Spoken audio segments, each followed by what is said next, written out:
Cabinet decides to recommend Constitutional Council ordinance again while approving fertilizer imports and financing packages. Prime Minister vows transparency and urgent action to ensure safe, dignified and permanent housing for landless amid ongoing reform drive.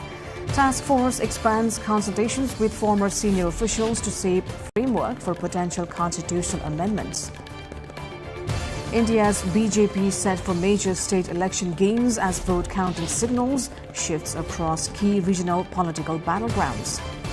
Iran warns U.S. forces over Strait of Hormuz as Trump launches maritime escort plan amid global oil market tensions. And Real Madrid win over Espanyol delays Barcelona title charge setting stage for historic El Clasico decider.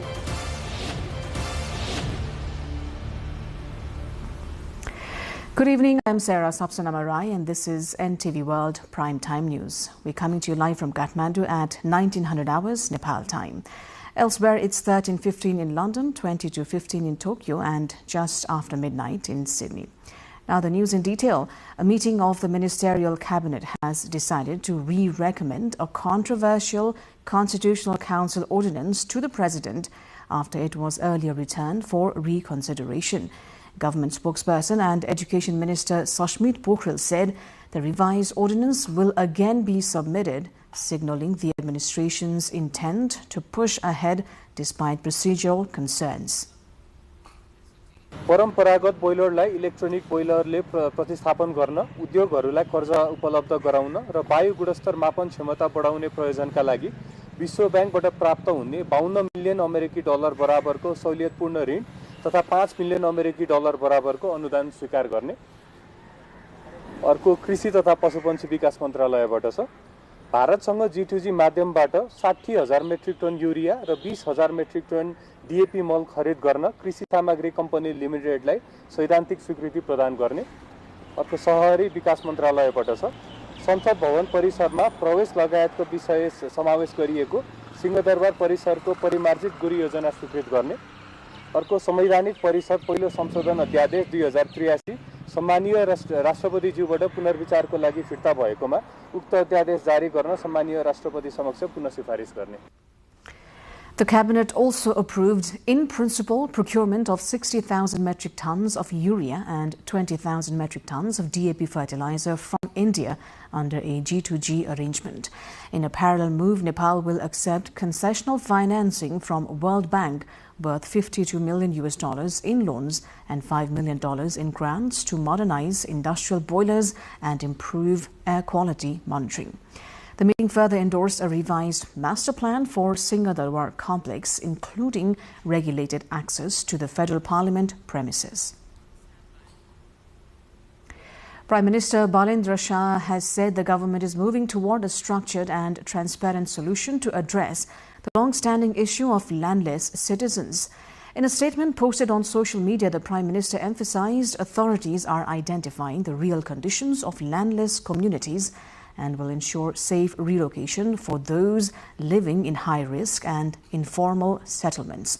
The Prime Minister said decisions will be guided by recommendations from relevant commissions and also verified data as the government works to secure or guarantee secure, dignified and permanent housing for all affected citizens.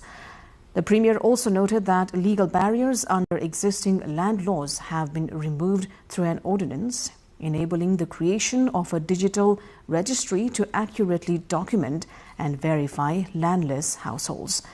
Prime Minister Shah further addressed concerns over ongoing management of riverbanks and public land in Kathmandu Valley, where encroachment has been identified.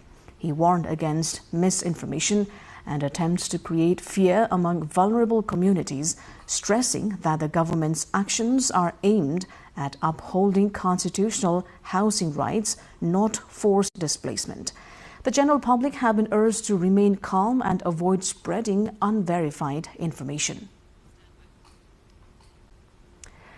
Authorities in Kathmandu Valley have relocated displaced informal settlers into temporary shelters in neighboring Bhaktapur as part of ongoing settlement management efforts. According to District Administration Office, families have been housed at facilities in Changunarayan and Madhyapur Thimi municipalities, including training centers operated by Nepal Electricity Authority.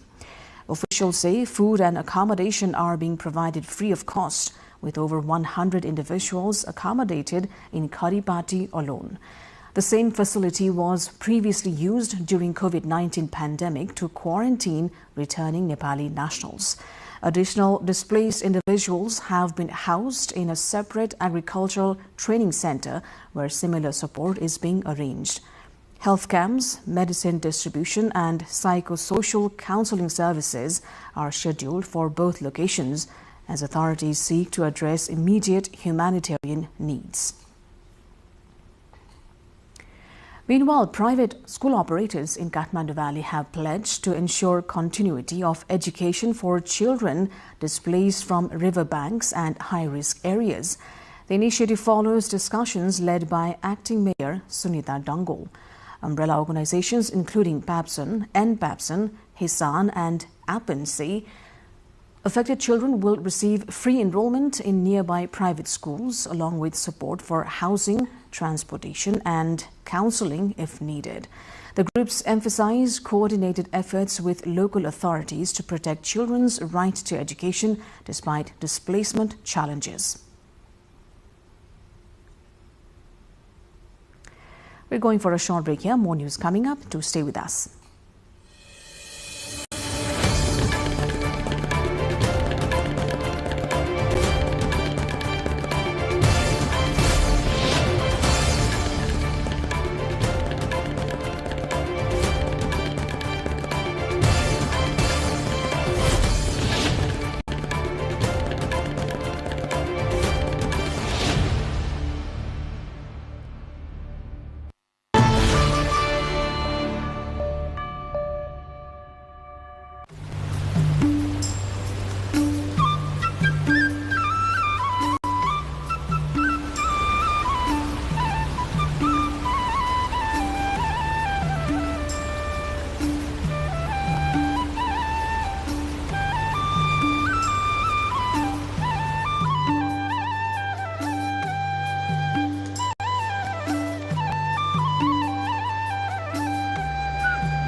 You're watching NTV World and this is Prime Time News. Welcome back. Prime Minister Balin Shah's government has moved to slash the federal ministries from 22 to 17. Nepal's constitution is clear. The Council of Ministers, including Prime Minister, cannot exceed 25 members. It's a direct strike against decades of jumbo cabinets that prioritized political appeasement over public service.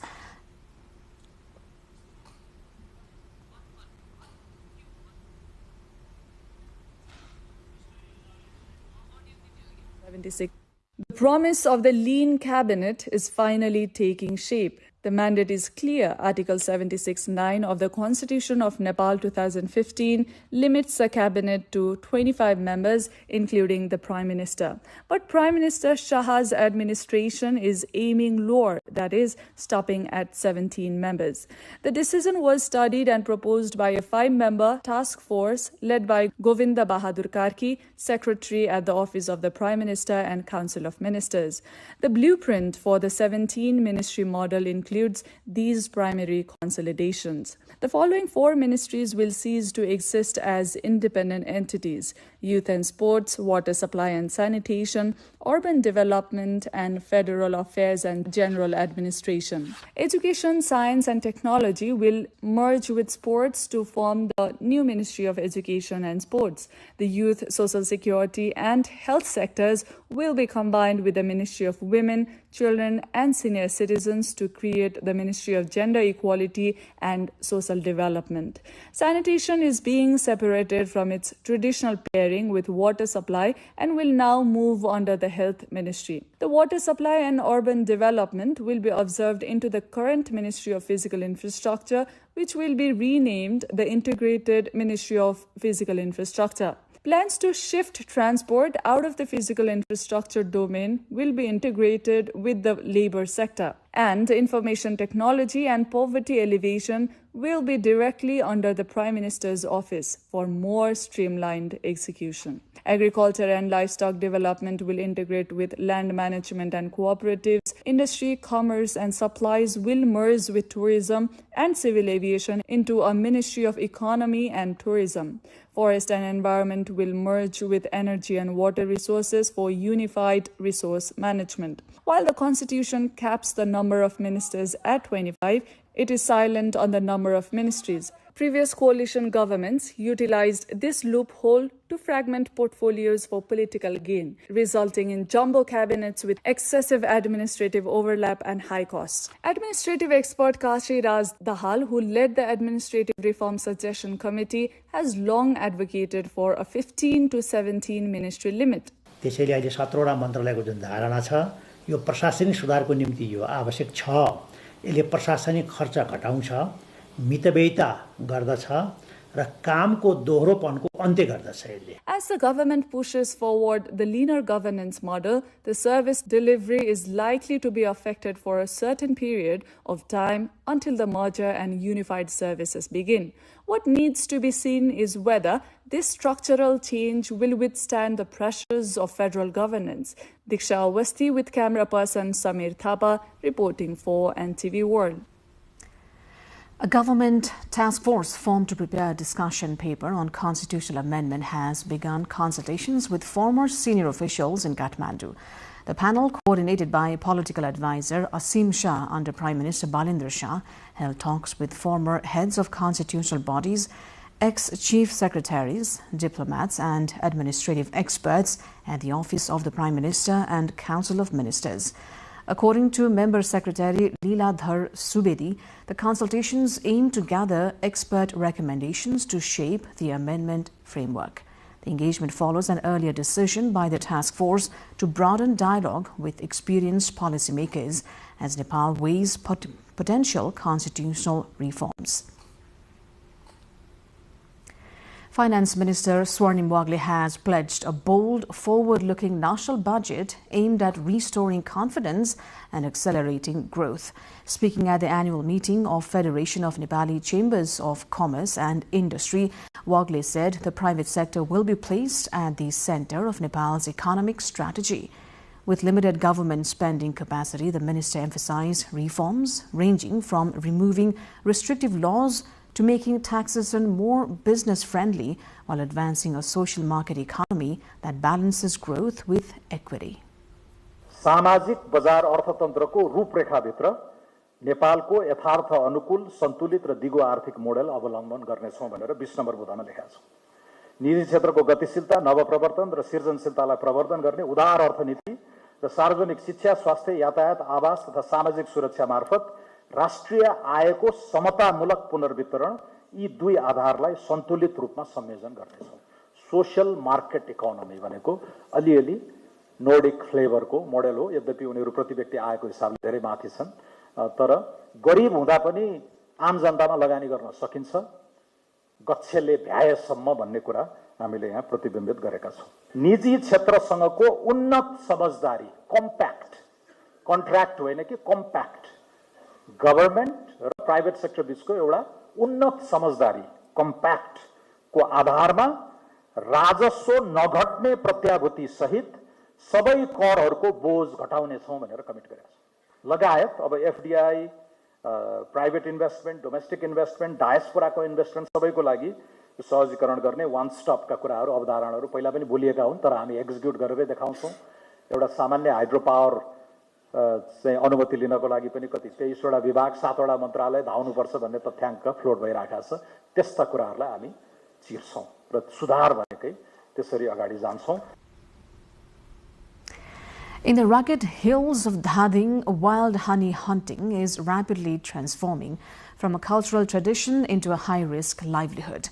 In Ganga Jamuna and Kaniabas rural municipalities, locals now scale steep cliffs twice a year to harvest honey prized for its medicinal value.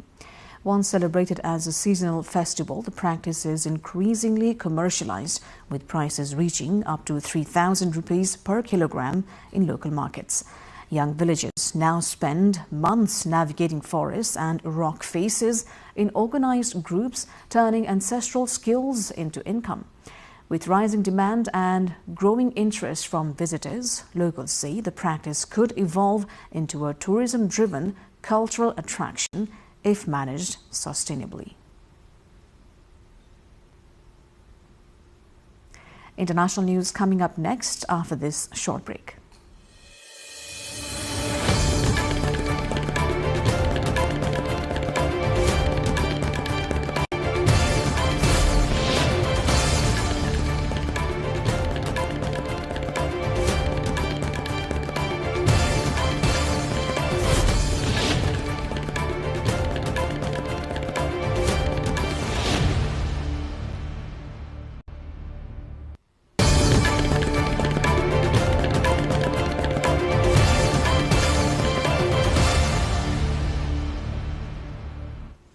India's ruling party, Bharatiya Janata Party, is on course for a significant political boost as vote counting continues across key state elections in India.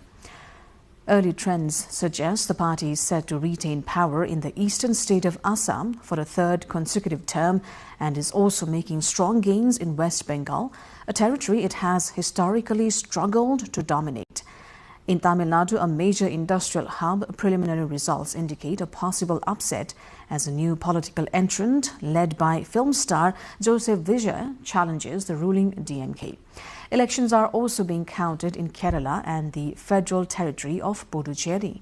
Final results are expected later today, although analysts say the outcome is unlikely to immediately shift national-level policy.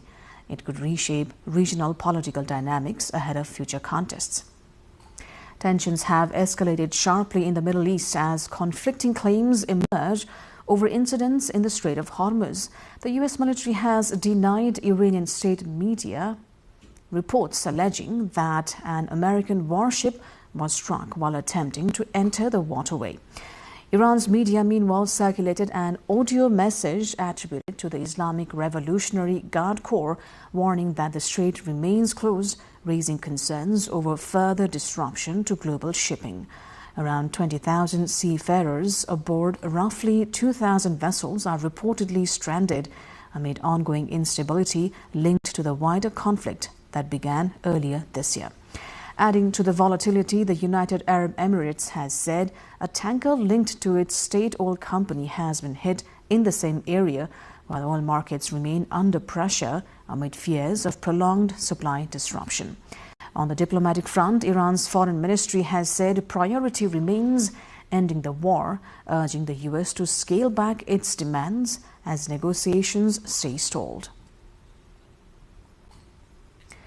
Meanwhile, the UAE minister who heads the state oil giant has said his country's shock decision to leave Saudi-dominated OPEC is not targeted at anyone. The move aimed at focusing on national priorities and the UAE economy, according to Sultan Al Jaber, who is ADNOC's CEO and the country's industry and advanced technology minister. هذا قرار استراتيجي ومدروس يعكس إمكانياتنا وثقتنا بقدرتنا على بناء اقتصاد أكثر تنوعاً وطموحنا لمستقبل أفضل. لا يجوز تغيير الوضع القانوني للمضيق كممر مائي دولي، وأي تغيير في هذه المبادئ يعتبر سابقة خطيرة وغير مقبولة وتهديد مباشر لأمن الاقتصاد العالمي. Japanese Prime Minister Sanae Takaichi warns that a global oil supply squeeze is having an enormous impact on the Asia-Pacific region as she held talks with Australian Prime Minister Anthony Albanese in Canberra. Takaichi said Japan and Australia would respond urgently to ensure stable energy supplies, highlighting growing concerns over disruptions linked to geopolitical tensions, including conflict in the Middle East. The effective closure of the Strait of Hormuz has been inflicting enormous impact on the Indo-Pacific. We affirm that Japan and Australia will closely communicate with each other in responding with a sense of urgency. We will advance efforts to strengthen autonomy and resilience indispensable in realizing the FOIP, to secure reciprocal stable supply of energy and to enhance critical mineral supply chain resilience. Albanese said new bilateral and international agreements are aimed at strengthening economic resilience and reducing vulnerability to global shocks. It is thanks to the determination of our countries that we have been closer. That closeness has led to a series of new agreements reached today. These agreements are to the benefit of both of our people. For Australians, it will mean we are less vulnerable to global shocks like we are seeing right now because of conflict in the Middle East. The leaders also issued a joint statement on energy security, reaffirming their commitment to maintain open trade flows of essential energy resources, including liquid fuels and natural gas. Now, European leaders and Canadian Prime Minister Mark Carney met in Armenia's Yerevan for discussions under the framework of the European political community, as leaders sought to strengthen coordination amid growing geopolitical tensions. The discussions focused on navigating an increasingly complex international environment, including uncertainty surrounding U.S. foreign policy under the current White House administration. NATO chief Mark Rutte said Europeans have heard U.S. President Donald Trump's message of frustration over the Iran war and are stepping up after Washington announced it would withdraw 5,000 troops from Germany.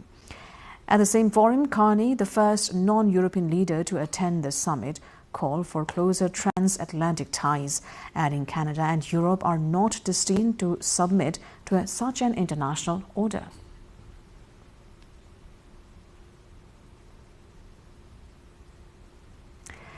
More from the international front and sports news coming up after this short breather.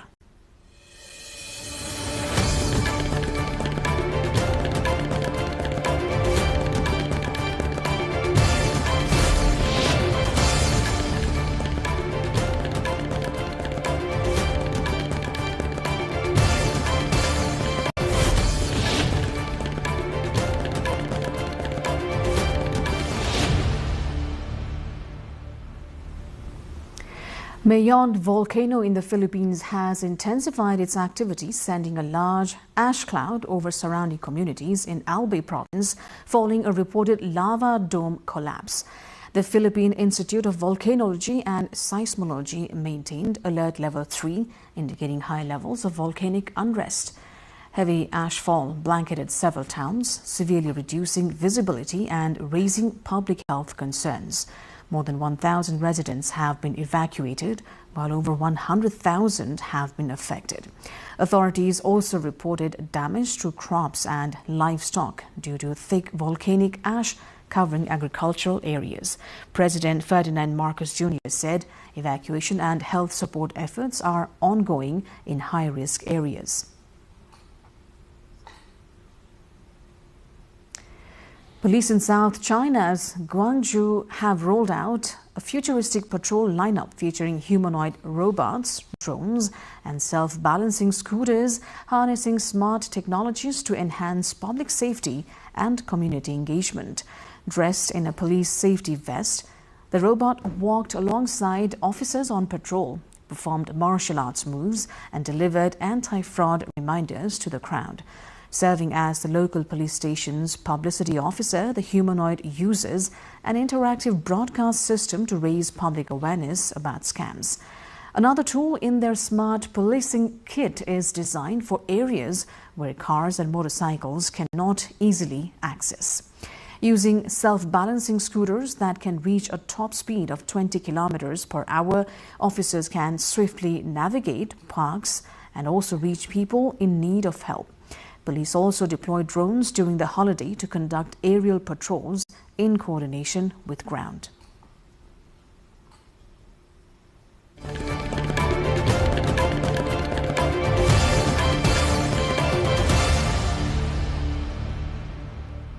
Time now for sports update.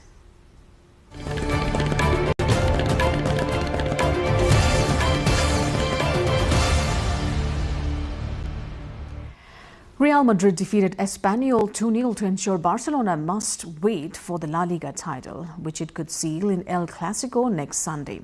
Real's victory over Espanyol means it avoids the dilemma of whether it would give Barca a guard of honor as champions before the game. Barca needs only a draw at Nou Camp against its old rivals to be crowned champions. In the 97 years of La Liga title, the title has never been won in El Clasico.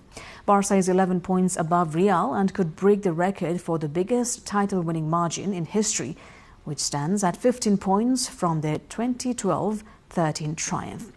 Real Madrid is facing only its second season without a trophy since 2009-10, having also failed to win anything in 2020-21.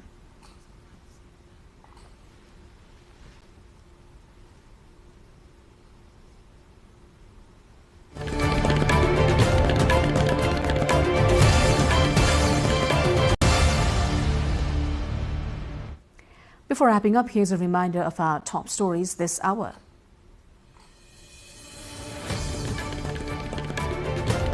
Cabinet decides to recommend Constitutional Council ordinance again while approving fertilizer imports and financing packages. Prime Minister vows transparency and urgent action to ensure safe, dignified and permanent housing for landless amid ongoing reform drive. Task Force expands consultations with former senior officials to shape framework for potential constitutional amendments. India's BJP set for major state election games as vote counting signals shifts across key regional political battlegrounds. Iran warns U.S. forces over Strait of Hormuz as Trump launches maritime escort plan amid global oil market tensions. And Real Madrid win over Espanyol delays Barcelona title charge, setting stage for historic El Clasico decider.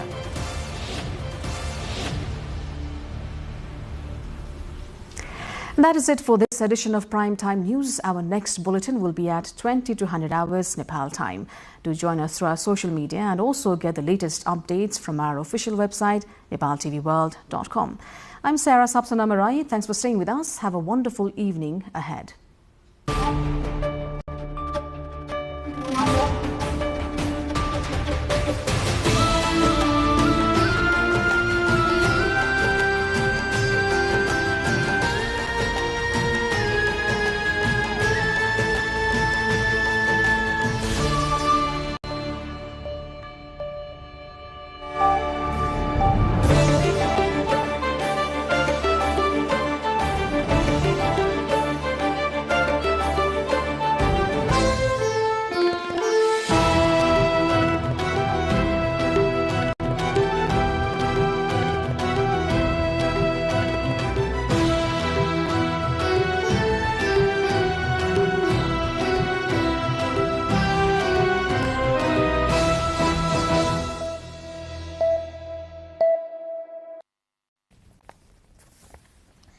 Welcome to the studios of NTV World in Kathmandu, Public Service Broadcasting PSB Nepal's new initiative to make Nepal more visible and audible to the global audience.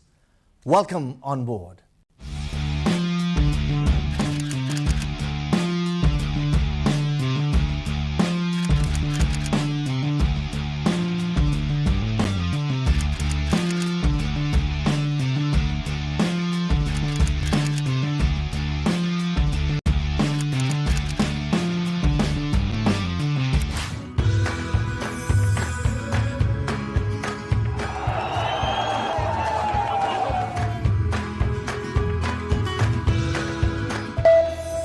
This is NTV World, facts that speak, insights that matter.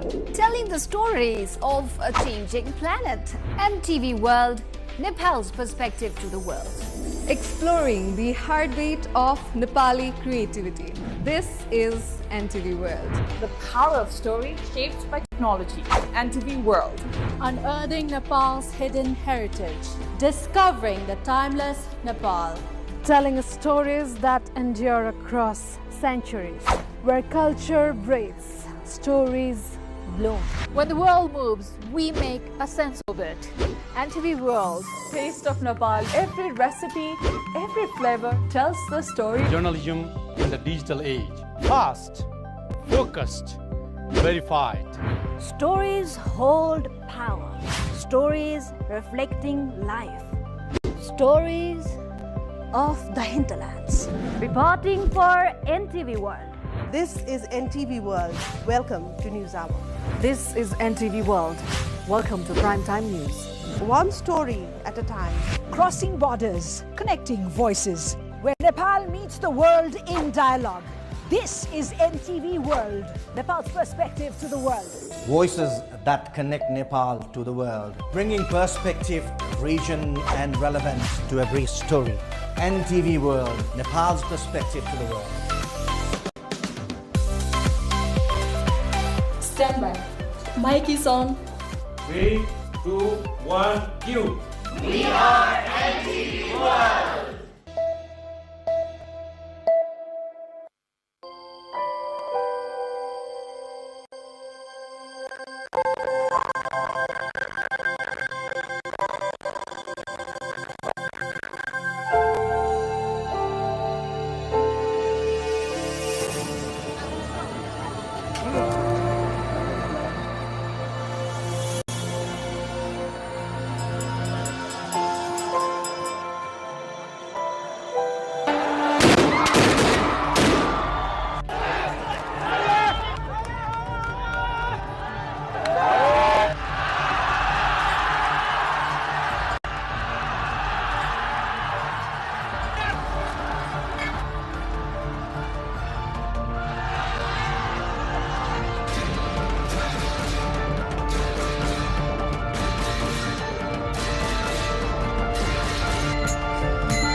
Welcome to the new episode of The Hinterlands on NTV World. This weekly show brings together stories from the hinterlands of Nepal, takes you beyond the cities and highways into the heart of Nepal's rural landscapes. I'm Rosina Rai, and we will be leading you into this journey every week. We begin tonight with a deepening crisis in Nepal's tea heartland, where farmers are facing mounting pressure from climate change, unstable markets, and rising production cost. Eastern Nepal, once celebrated as the country's thriving tea hub, is now witnessing a steady decline in both cultivation and trade. The high-quality premium black tea produced in Nepal's eastern tea gardens, especially in Ilam, often referred as black or Himalayan gold due to its exceptional quality, golden tips, and a strong demand in international markets. The eastern tea gardens, with a century-long history of tea production, form a significant part of Nepal's agricultural export and tourism appeal. Ek Suiro, meaning one bud premium high-altitude orthodox black tea from these gardens, are widely celebrated for its organic standards and a distinctive golden hue. However, farmers in these green hills, along with workers and entrepreneurs in the tea sector, are increasingly facing serious challenges. A weak market system, combined with the growing impact of climate change, has led to a steady decline to both production and export in districts where tea worth billions of rupees is traded annually. Farmers continue to struggle with limited market access as well as shortages of essential fertilizers. सरकारले नै अब चियाको मूल्य निर्धारण गरेदेखि chia किसानलाई अलिक राम्रो हुन्थ्यो. Last year, a severe pest outbreak damaged tea plantation, causing significant losses. At the same time, climate change has reduced both the quality and quantity of production, further hampering export. The absence of an auction system, along with price determination largely controlled by middlemen, has also discouraged the farmers. चियाको निर्यात घट्नुमा एक त के भने हामी यहाँबाट chia पठाएको इन्डियामा गुणस्तर त्यति राम्रो हुँदैन. गुणस्तर राम्रो भएको खण्डमा चाहिँ नेपालमै राम्रो मार्केट छ. त्यसकारणले आज हामीले चाहिँ के गर्दैछौँ भने गुणस्तरमाथि जोड दिँदैछौँ र नेपालमै बेच्ने हाम्रो चाहिँ पहिलो लक्ष्य छ. In the fiscal year 2024-25, Nepal exported tea worth approximately 4.21 to 4.59 billion Nepali rupees. While Nepal has a strong potential in the specialty tea market, its share in global tea export remains very small, estimated at under 1%. If the challenges facing the tea industry and farmers are not addressed by state authorities and concerned stakeholders, Nepal's tea export performance and global competitiveness are likely to continue decline in the future. From the agricultural sector, we move to a developing health concern in Sangza, where a severe shortage of essential medicines at Golang Municipal Hospital is putting patients at risk. Despite government commitments under the health insurance program, many patients are still unable to access consistent health care and treatment. The situation is especially critical for those with chronic illness who depend on regular medication, raising urgent questions about healthcare reliability in the region.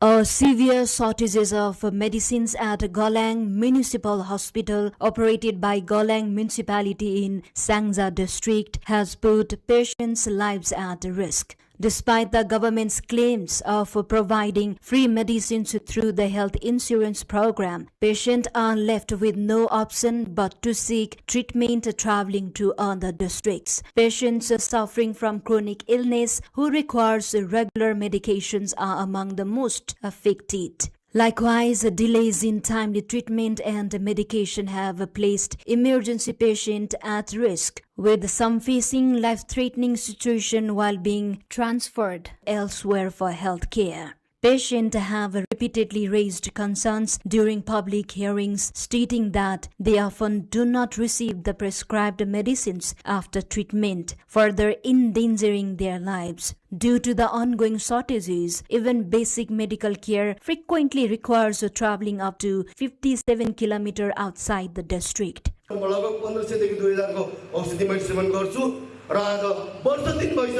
मैले त्यो औषधि माग गरिरहँदा आजसम्म किन त्यो खालको औषधि पब्लिकको औषधि माग पुरा किन गर्न सकिरहेको छैन. Addressing the issue, the hospital administration stated that efforts are underway to resolve the shortage of medicines in the district. सरकार तोकेको निशुल्क औषधि निशुल्क दिनुपर्ने हुन्छ, त्यो चाहिँ नगरपालिकाबाट सप्लाई हुन्छ हैन, भनेपछि त्यहाँबाट उपलब्ध हुन्छ. भने हाम्रो आन्तरिक अस्पतालबाट व्यवस्थापन गर्ने औषधि खरिदको लागि चाहिँ हामीले चाहिँ नियम अनुसार अब राख्नु पाउने 5 महिनाको चाहिँ अर्डर राख्नु पाइन्छ.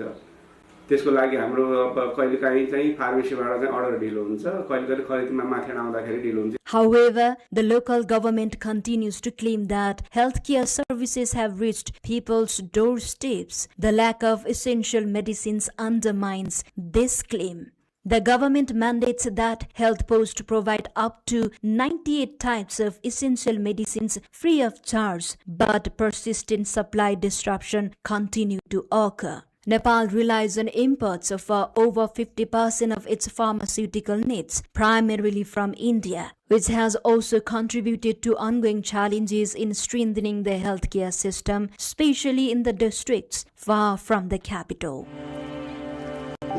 Meanwhile, concerns are rising from Nepal's Rauti community, the country's only nomadic indigenous group known for their unique culture and forest-based lifestyle.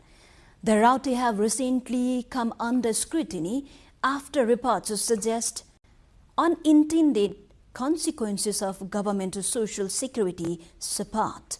Instead of improving well-being, there are growing worries that a portion of assistance is being spent on alcohol, sparking debate over policy effectiveness and cultural impact.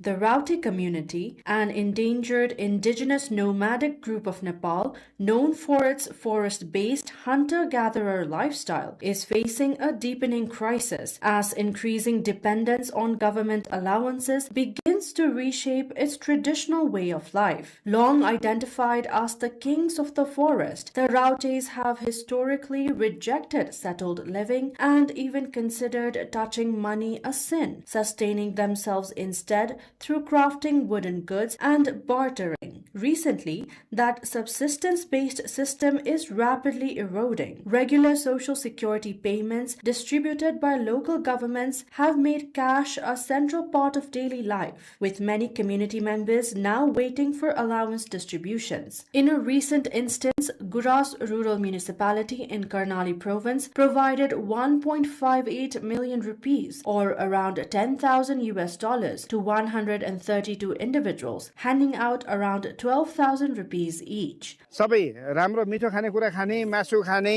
दाल तरकारीहरू किन्ने है, अन्डाहरू, दूध यस्तो घर मात्रै किन्ने है, अनि यो सुर्ती रक्सी सक्सीहरू किन्ने कुरामा पैसा नफाल्ने है. While the cash brings short-term relief, concerns are growing over its long-term impact. Local officials and community leaders report that a significant portion of the funds is being spent on alcohol, contributing to rising addiction within the settlement.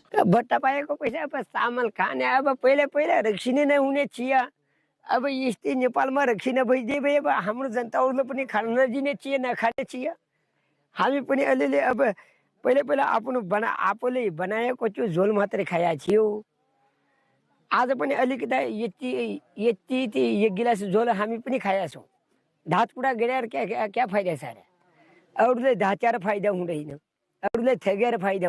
A single Rauti family in an average receives up to 100,000 rupees in government allowances from these funds every 4 months. Ironically, instead of improving their standard of living, this amount has increased dependency. Their ancestral skills and hard work in crafting wooden items for livelihood are gradually disappearing. Organizations such as SOSEC Nepal, which has worked in Rauti settlements for years, say the absence of a coordinated government strategy has made it difficult to address these emerging social and health challenges. अहिले राउटेहरूलाई अब यताउता जान नदियो भने पनि यिनको अधिकारका कुरा छन्, यिनका संरक्षणका कुरा छन्, उनीहरूलाई त्यता नजानुस् भन्न नसकिने र सबैभन्दा ठुलो नजिकको व्यापारीहरूलाई यो बिक्री गर्यो भने त्यसबेला कारबाही हुन्छ भन्ने कुरा गर्नुपर्छ।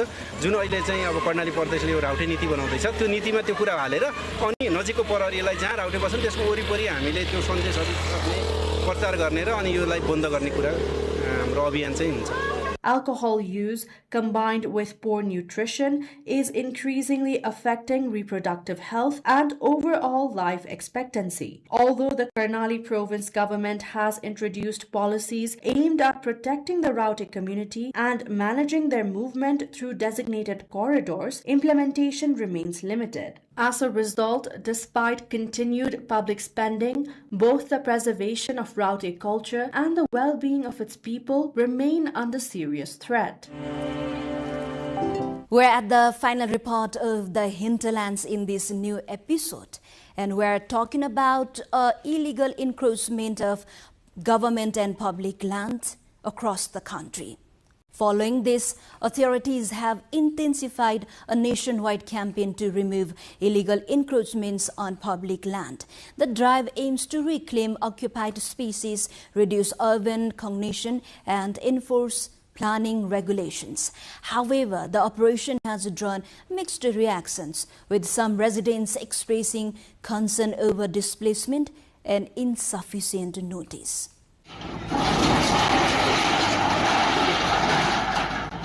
The government of Nepal has launched a nationwide campaign to remove illegal structures built on government and public land. The operation, which has gained significant public attention, has sparked a debate, particularly in the Kathmandu Valley, where enforcement has been most visible. On the first day of the campaign, authorities demolished illegal structures along riverbanks in areas including Thapathali, Sinamangal, Gairigaon, and Santinagar in the capital, Kathmandu. The drive is not limited to the capital. Similar actions are being carried out across several districts of the country, including Rupandehi, Navalparasi, Birganj, and Nuakot. In Birganj metropolitan city, a major demolition drive has cleared more than 1,000 illegal structures along a key road section. The operation has triggered anger among local residents and the traders, who claim they were given insufficient time to prepare for the evictions.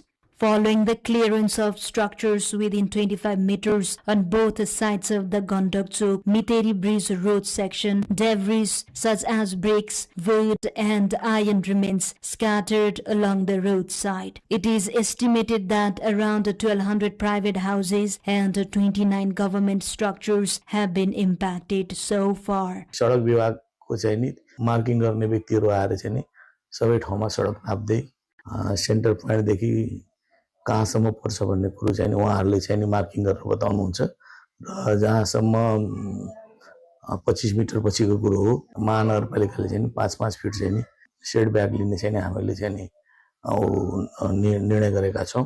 मलबाको कुरो छ त्यो सबै चाहिँ नि सडक विभागले उठाउँछ र त्यसलाई व्यवस्थापन कहाँ गर्ने भन्ने स्थान चाहिँ नि वीरगञ्ज महानगरपालिकाले देखाउँछ।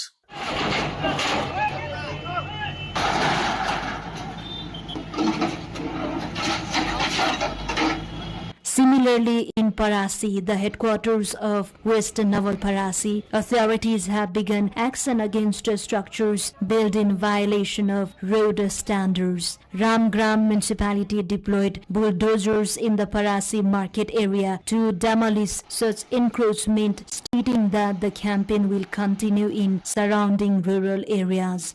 In another operation, the Galchi Raswagari Road Project Office removed a dozen government and 86 private structures constructed on encroached government in various locations of Bidur Municipality, Nuakot. Beyond the cities and the headlines, real lives continue to unfold Stories are shaped by struggle, strengthened by resilience, and carried forward by hope. This is the Hinterlands, and we will be back next week with more stories from the heart of Nepal. Do follow us on our website, nepaltelevision.com, social media handles, and our YouTube channel. Thank you for joining us. Goodbye for now.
हिरण्यबाहवे हिरण्यवर्णाय हिरण्यरूपाय हिरण्यपतये अम्बिकापतये उमापतये पशुपतये नमो नमः।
During Lichevi period, Chango Narayan was also known as Dola Shikhar, which refers to a mount or hill in the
This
Nepal is lucky.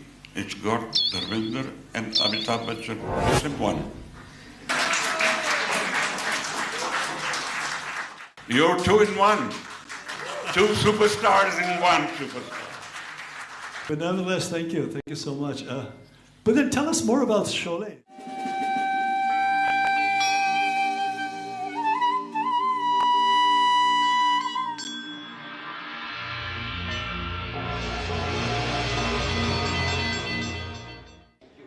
Once again, Nepali cinema making history on the 9th edition of NIF, Nepal International Film Festival, here on NTV Board with the collaboration NTV World. We just don't have two personalities on a talk show. We have two legends. One is Mr. Rajesh Hamal, the superstar of Nepali cinema film industry, and the other one, who is the blockbuster director, none other than Mr. Rajesh Hamal and Mr. Ramesh Sippi. We are having them here on this Creative Forum talk only on NTV World. Mr. Ramesh Sippi ji, good afternoon. Namaskar. Namaskar, and welcome. Welcome to Kathmandu. Thank you.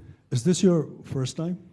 No, this is my third trip. A third trip. Yeah, it's an absolutely pleasure. Welcome to Nepal once again, Unfortunately, we're meeting at a very tumultuous time. The world is going through. They're hell-bent on destruction and domination. I think the onus lies on the creative people, to spread their good words about collaboration, humanity, human emotions, human value, just to offset the balance. Absolutely agreed. Right. And I think we should speak up and then spread our narration through our arts, through our... Yeah, because you have a voice, you have people listening. Right. And you have that command. So whatever you say, it will carry some weight. Whatever you say will also carry a lot of weight. I haven't met you before, but I, of course, know of you. You have a very illustrious career, illustrious film life that you have spent, and not only you, your father as well. Could you tell us a little bit about you? I mean, most of us know of you pretty well, but nevertheless, can you tell us, where you were born, how did it start, and how did your family got into films? I was born in 1944 in Karachi. And... So before the partition? Yes. And about 1947, we moved here immediately after the partition. I mean, I was only 3 years old, so my memory is not very sharp on that. But yes, we started out here. My father went into the construction business, buildings. In Mumbai? In Mumbai. And it was a very strange time because when he advertised a building and a flat, at that time, you were either a landlord or a tenant. So there was no purchase as such. Purchase in a small way.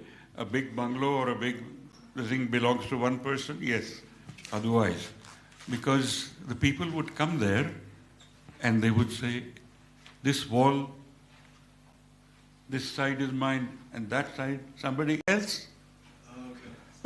So it was a very strange way, but he started selling. Then 1951, he made a film called Saza. My father. Your father did. His good name was G.P. Shippy. That's right. Right. He's a very prominent filmmaker as well. Yeah. Devanand, Nimmi, and Shyama. So with these three, he made a film. Because of his construction thing, he kept meeting people from the film line who wanted to buy. Raj Kapoor would come. How did he decide to get into making films from construction? Because those are completely poles apart. Because he was selling. He was making money. People were making, people were coming there to take so then that's how he got. Oh, he started off as an investor. Yes, as investors they came in. And that's how he got into it. Well, after that, I was lucky that he was already in, and I worked for about 8 years from 61 to 69. I was just working on the sets in every department possible. And then in 69, I launched my own film, Andaz. You didn't do anything else in life before that? No. I went to London in 61 to do something, to maybe commerce, the college there, but I couldn't get into it. My heart and mind was there, so I rang up my father and I said, can I come back? he did not take even 1 second. He said, sure, if you're not happy, come back. That was... And the first film that you made, was it because you had the passion for filmmaking, or it was like a family business kind of thing? Not at all. It was absolutely my passion. Because everybody said, why are you making a film like this? A widow and a widower? You shouldn't make this kind of film here. It may be a nice film, but people won't like it. So... Andaz, I remember, was very well received, especially that song on a motorcycle. That's right. Zindagi Ek Safar Hai. Yeah, that motorcycle. I mean, I couldn't sing to save my life. Yeah, two iconic ones, because that was the theme of the film. Hai na bolo bolo, papa ko mammi ko papa se pyar hai. They were both without a partner, and that's how they come together. So how did that come about? I mean, it was the storyline was a little bit anomaly for its time, and did you come up with this idea yourself? Are you also the writer of your own films, or? Well, you see films, you're inspired, but there's no direct connection. But just felt that we've seen plenty of films, the normal. Why not try something which is a little different? And that was the reason I said, yes, let's do that. Luckily, it worked. But I'll tell you, in the smaller towns, it was still not accepted. Oh, because of the storyline. That storyline.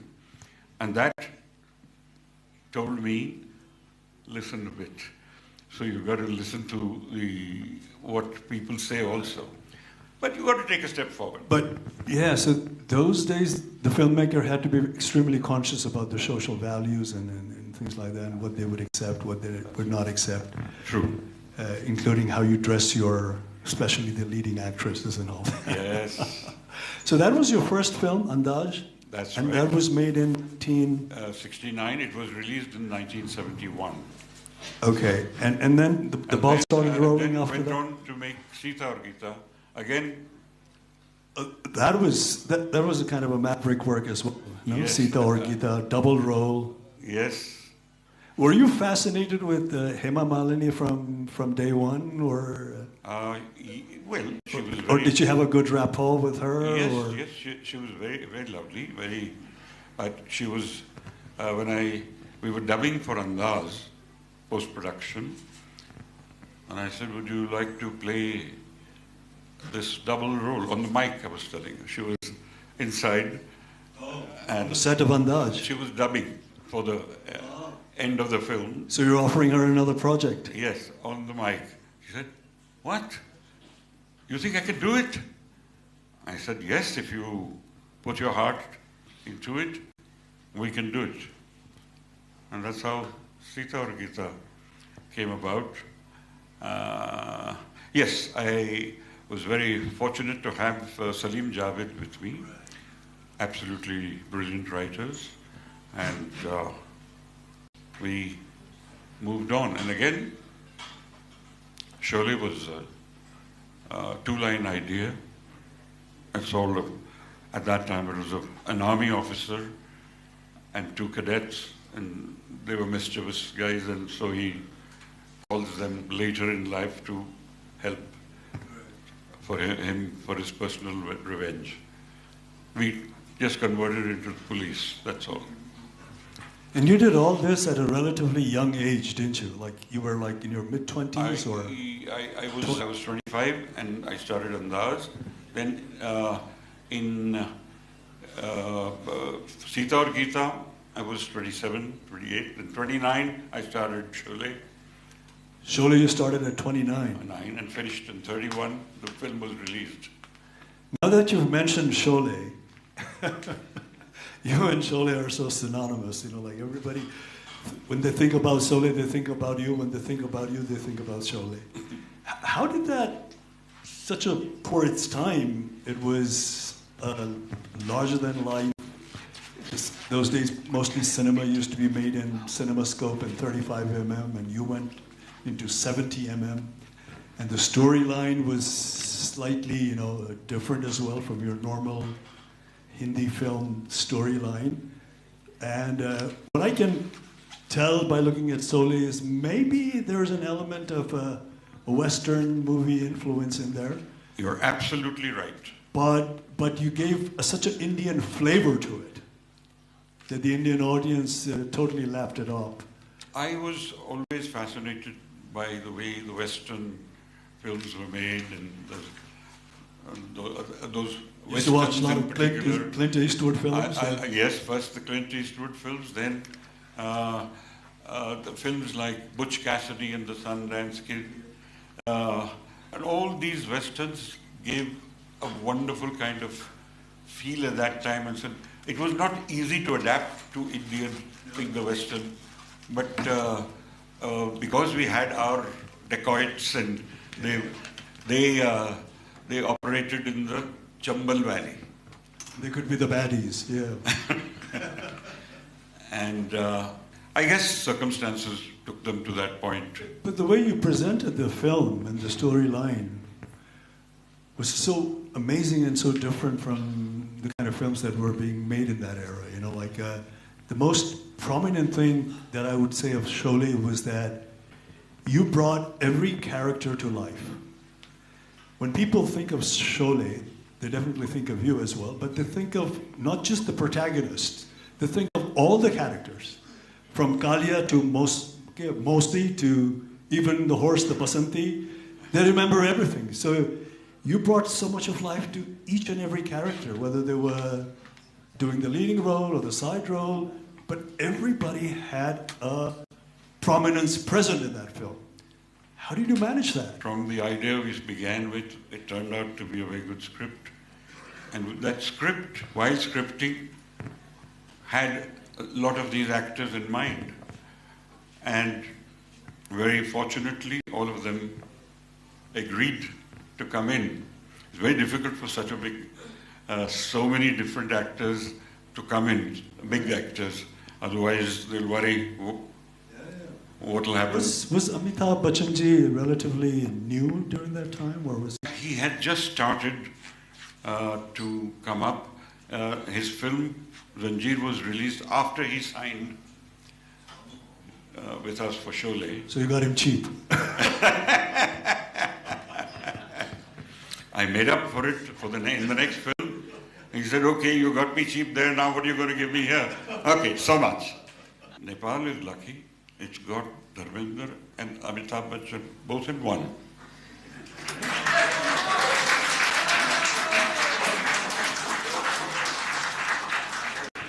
You're two in one. Two superstars in one superstar. But nonetheless, thank you. Thank you so much. But then tell us more about Sholay. How did you do the characterization? How did you come up with the storyline? As I said, I was very lucky to have Salim Javed, who came to me towards the end of the making of Andaz. Halfway through, they joined me, and then Sita aur Geeta they wrote Sita aur Geeta. And then, as far as Sholay was concerned, we worked on the script. They had an idea, one-line idea. Oh, they had it themselves? Yes, okay. And it was with somebody else who didn't want to make it. Manmohan Desai, I think. He said, this is not my kind of film. So he passed it, passed by, gave a pass to it, said you could take it. And they narrated these two lines, an army officer with two cadets, and he calls them for his. So I think I was lucky that I had these two wonderful writers with me, and we were able to bring together a script which had all these elements in it, and all of us are always inspired by good cinema. When they were writing, did you tell them that you wanted a Western kind of style to it? Yes, absolutely. You told them that? Yes, yes. Did you give them any references? Or? Yes, all these that I told you about, Butch Cassidy, like these two are like the Butch Cassidy and Sundance Kid, and one of them dies at the end, if you remember Butch Cassidy also. That was Paul Newman and Robert. That's right, that's right. So that's how it developed, and it developed well, and all the pieces started falling together, the actors coming in. And then, as I said, I was very keen that I go to a different location. My art director took me down south, and near Bangalore, about 50 kilometers away from Bangalore, was this, all these rocks. The moment I saw them, I said, this is it. The den would be here and the village would be just close by somewhere, and this is where it could all take place.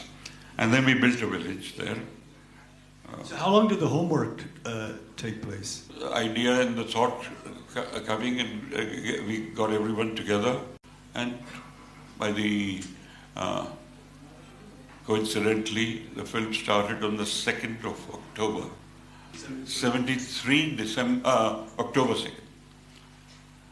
And then you had such prominent actors in that film.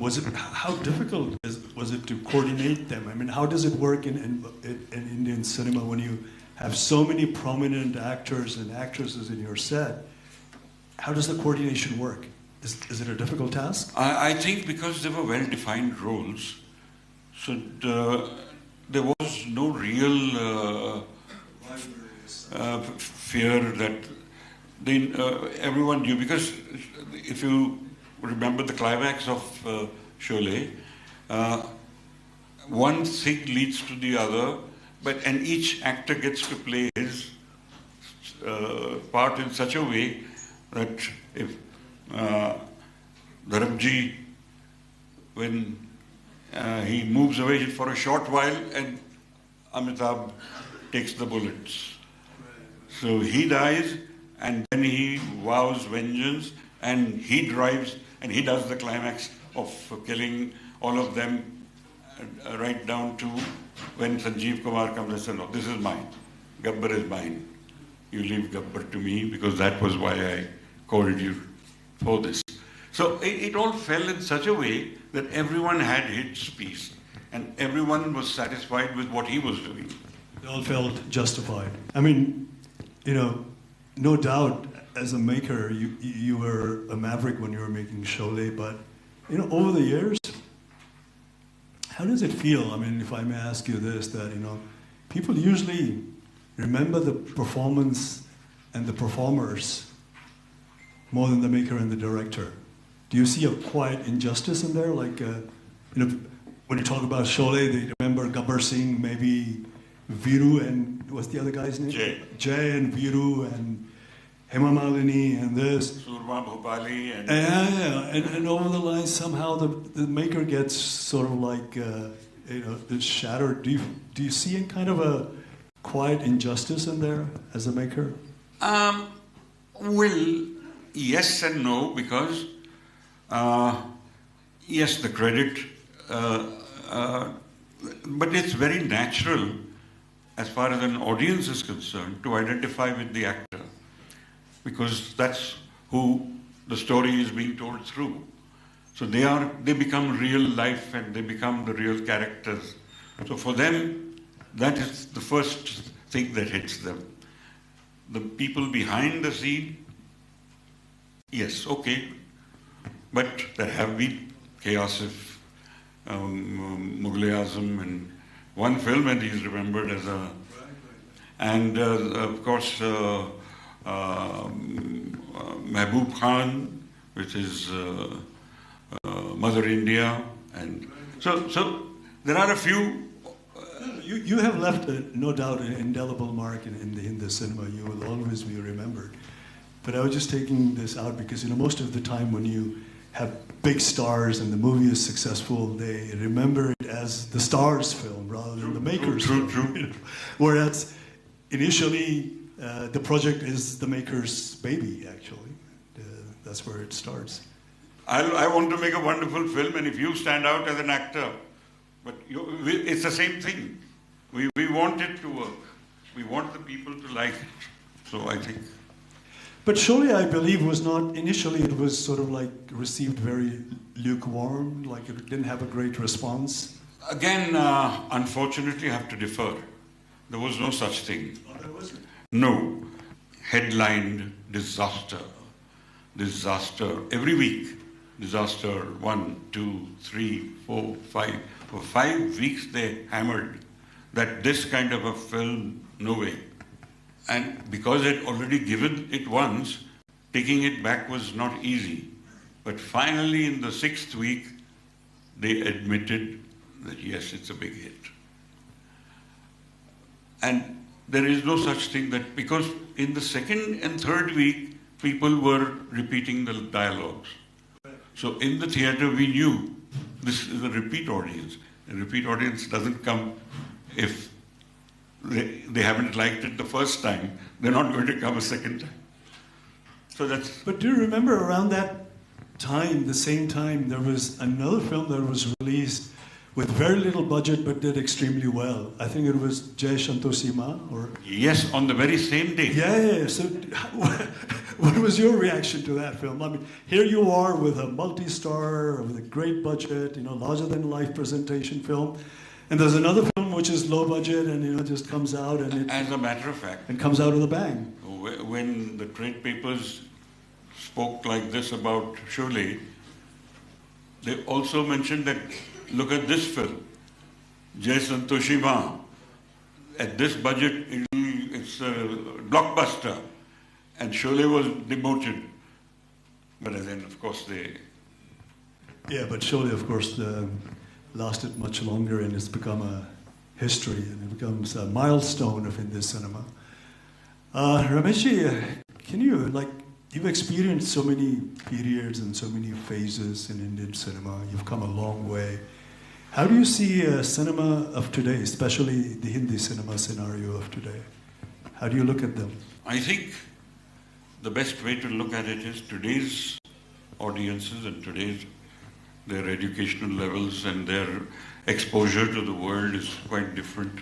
So we are seeing a change, but at the same time, we have to remember that we are competing with ourselves on television, on OTT, on all these are a part of the audiovisual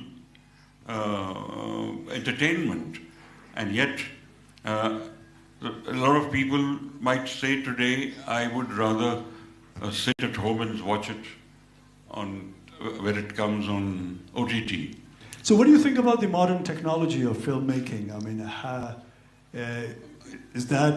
do you take it as a progressive change or? Yes, any technology improvements that help and aid a filmmaker should be welcomed. Now, do they take away from you as a maker? I think they're meant to enhance your work. I think anything you think of and you want to do special effects, it's only going to help what your vision is.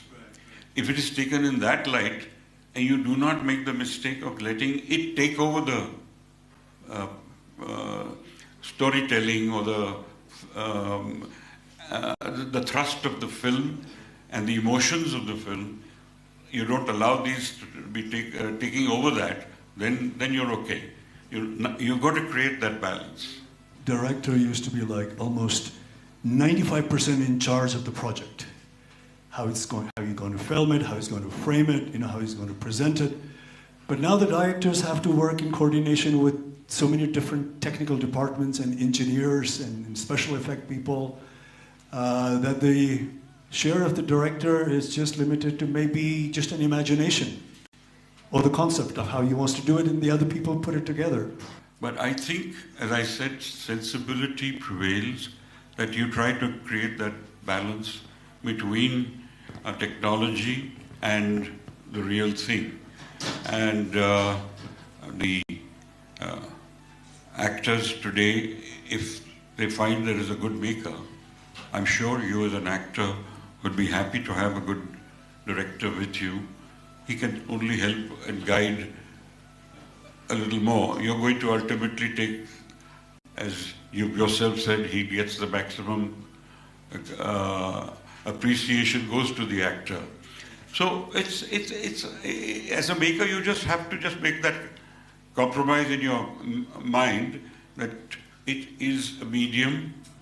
You can do a lot with it, with all these new technology things. Take it in the positive way and use it to help you. Now, if you have a crowd of horses coming in, and you have 4 horses you use who are good, and you add to those horses, it'll like a herd of 104 horses. That's it.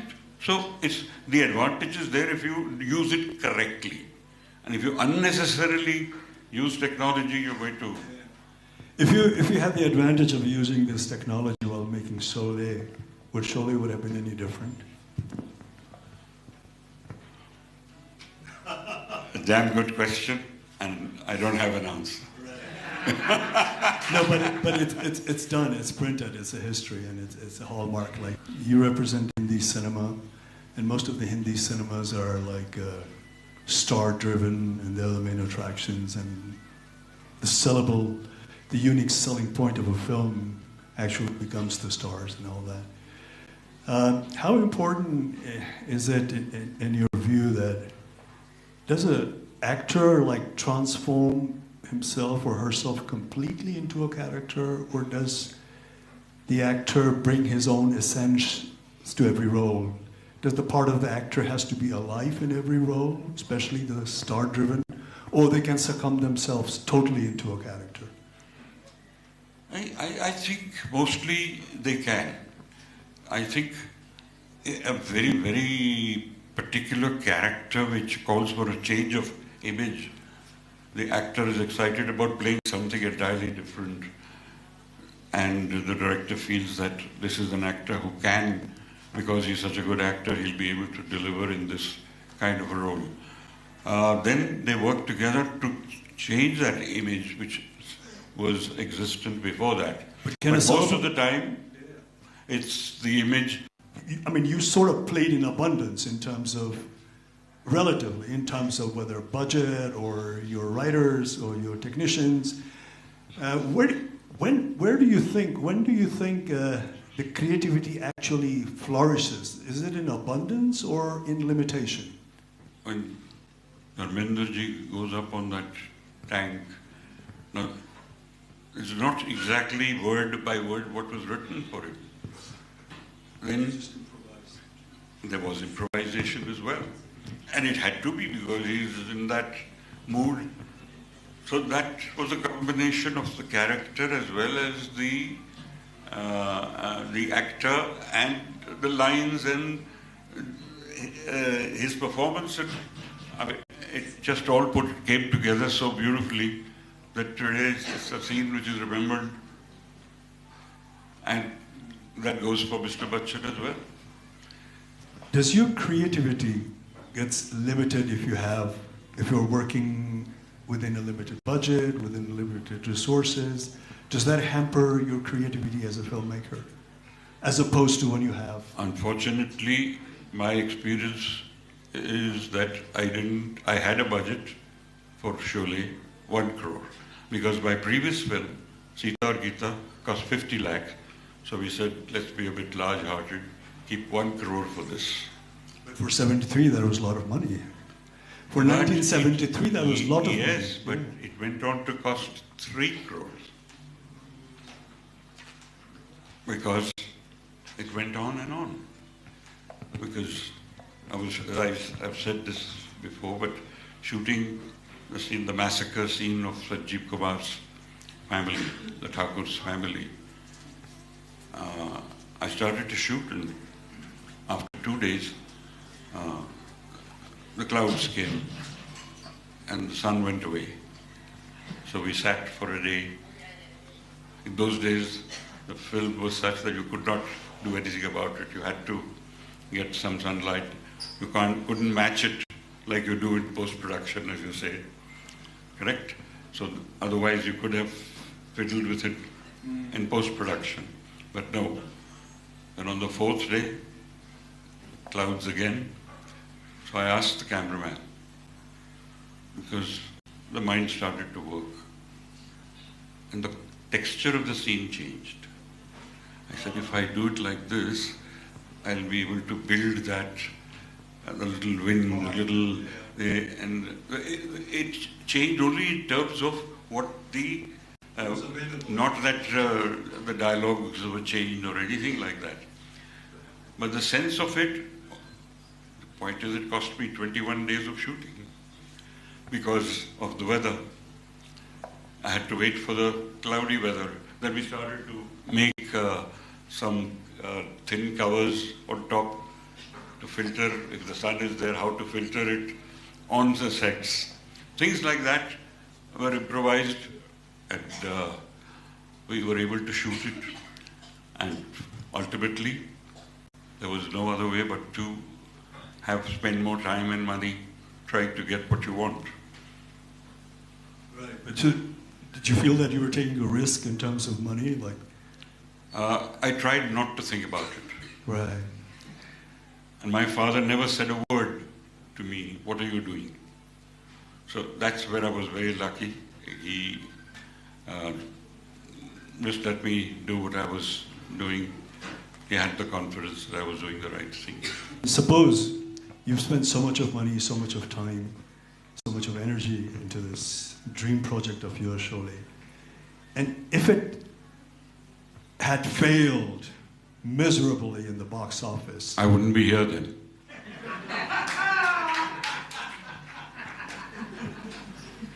So there's no such thing as like taking things with a pinch of salt and getting up and moving up again. Can that happen to a filmmaker? When a dream project fails, yes, it can. And he still retains the energy to continue, yes, to stand up and move? It can happen, but it will affect his confidence also. Do you know anyone that you know like that in Hindi cinema? No, I'm sure there must be people who have felt this.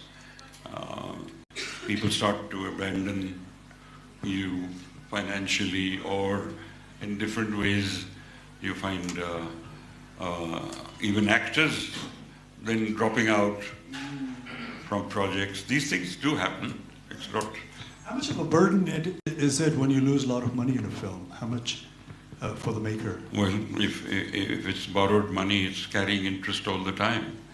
There is a certain foolishness when you allow budgets to go that.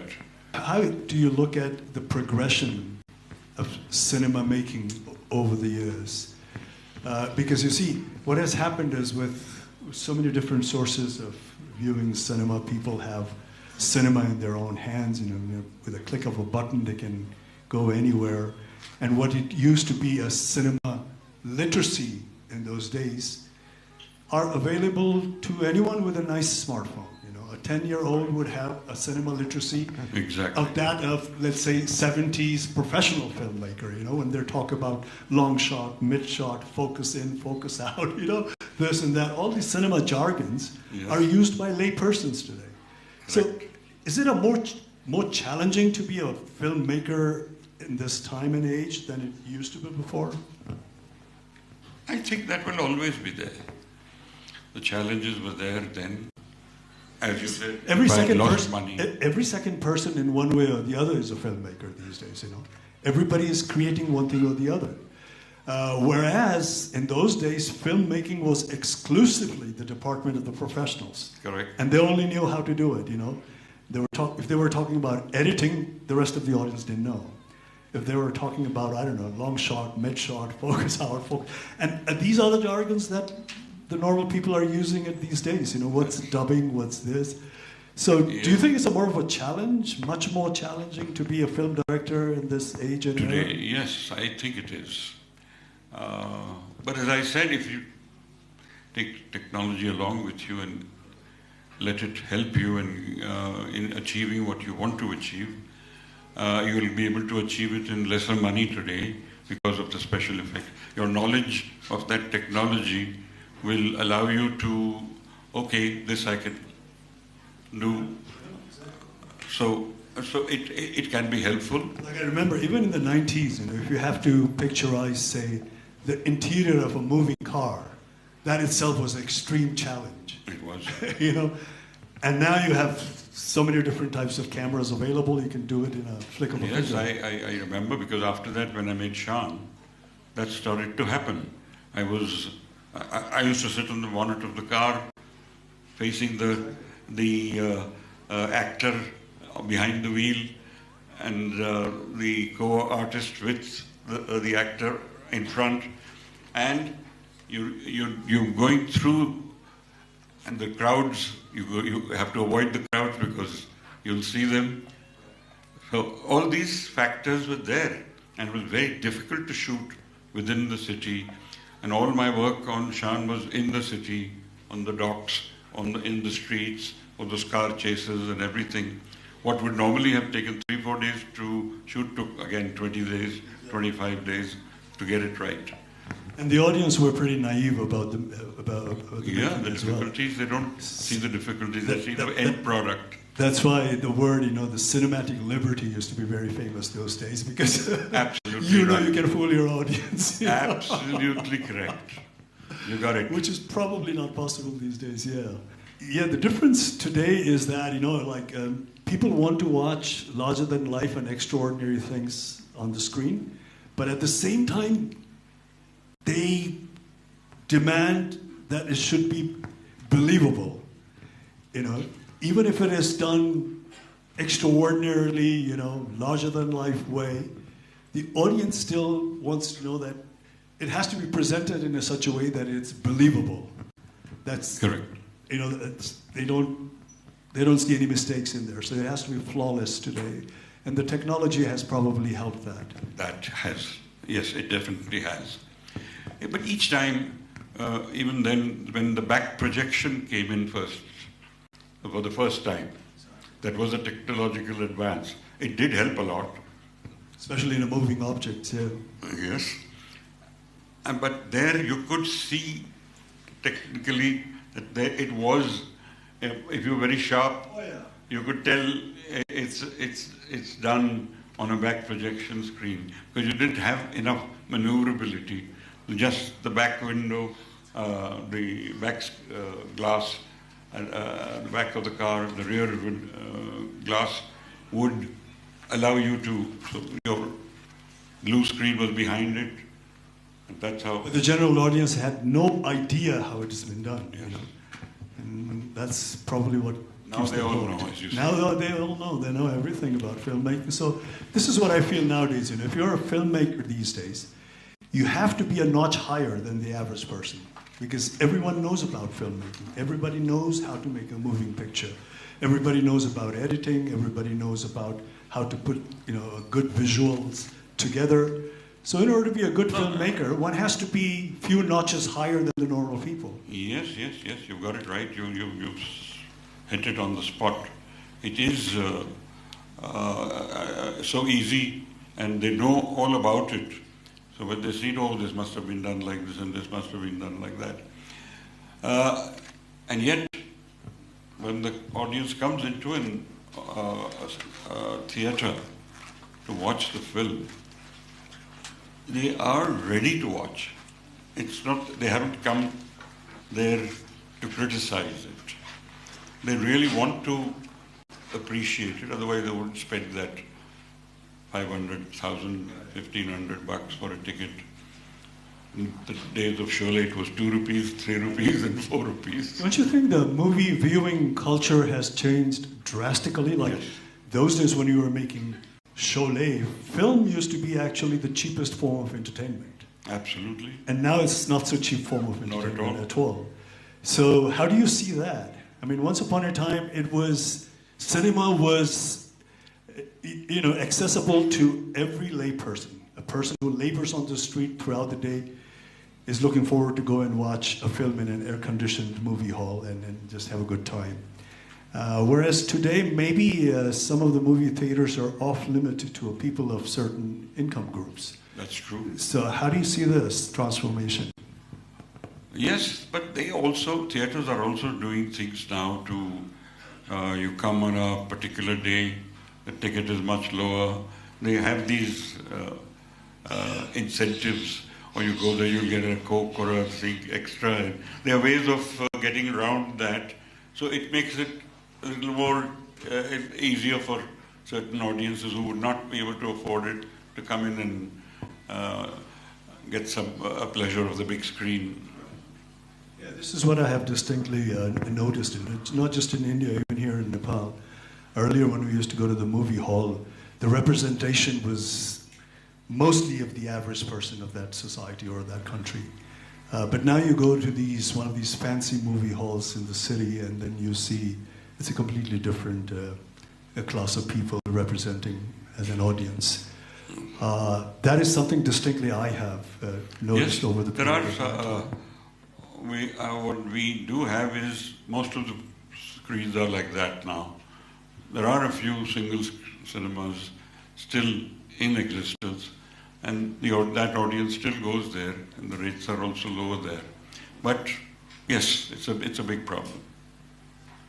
And as far as the content of the Hindi cinema goes nowadays, or the storyline of Hindi cinema, do you think that has gone through changes over the period? Like the kind of story you would want to make into a film in the 70s as opposed to now? I don't think that at its core it's different.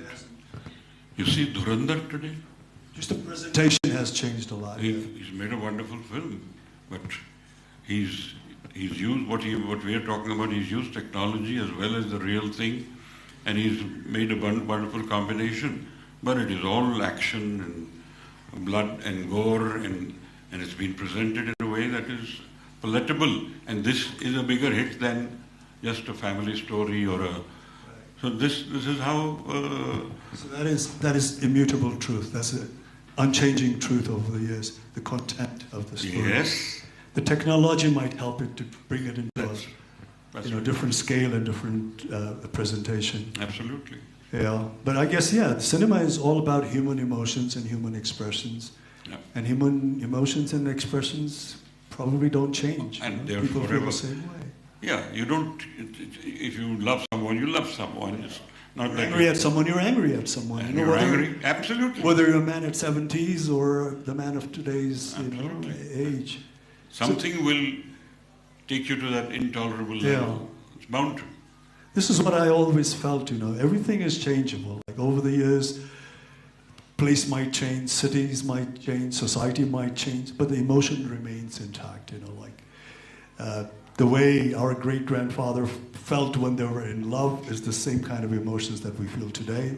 The way they reacted when they were angry, we react in a more or less same way, So the human emotion is, I think, the only thing which is permanent in this ever-changing world, Yes, I'm sure most of the people will agree.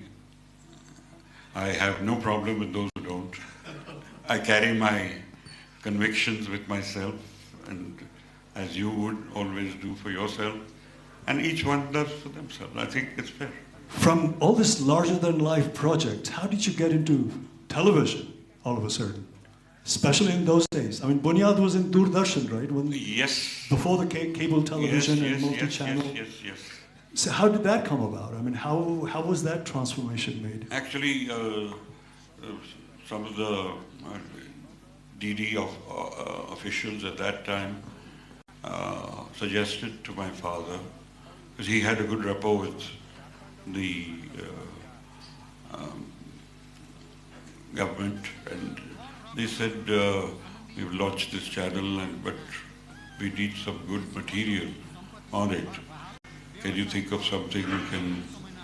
And the writer who had written an earlier... story revolved around partition, right? Yes. India, What I'm saying is, partition. the writer of Bunyad was a writer who had done an earlier film, earlier series. As I got to know that writer, I felt a kind of a pulse that it's going to, this guy knows what he's talking about. So when it was set in partition, and he was able to come up with a script which I liked, and I said, okay, let's go. it was a whole different kind of movie making. It was not movies, it was every episode, if you could leave it on a little... And you must have shot in video cameras or... the first 26 episodes I shot on film, 16mm film. And then switched to the videos. And that was, how many series was it? Like how long? 105 episodes. 105. So that's what, like over a year? Over a year, over a year. Twice a week, 52 weeks, 104 episodes. Was that a profitable venture? Yes, it was. Okay. It did well. In the beginning, we lost a lot of money, but started to pick up. And because we got into control of the shooting time, and then we were able to bring it out at a fairly commercial kind of income, cost to income, we were able to balance it well. So that was the only television venture that you attempted? No, I did one more. After that, I made a film. Then after that film, I did one again for the DD started the morning thing. The morning segment. Morning segment. That's where I made something called Kismat. So that was also, that did well. Then later on, went to do a film, a series called Gatha, which was also 100 episodes, just a little bit less than that. But that actually was on Star Plus. Now, Star Plus, the audience was not a DD audience. It was Star Plus had not made a dent in the...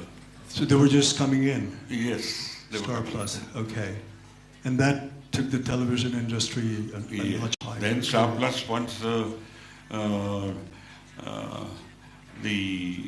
you had your Saas Bahu thing came in, and then you had it went ZTV crazy. and whatnot, and much later after that.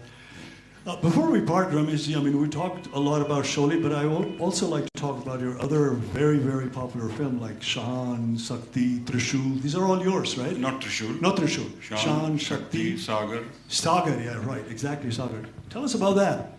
Sagar is what? Rishi Kapoor and Kamal Hassan ji? Kamal Hassan, Rishi Kapoor, and Dimple.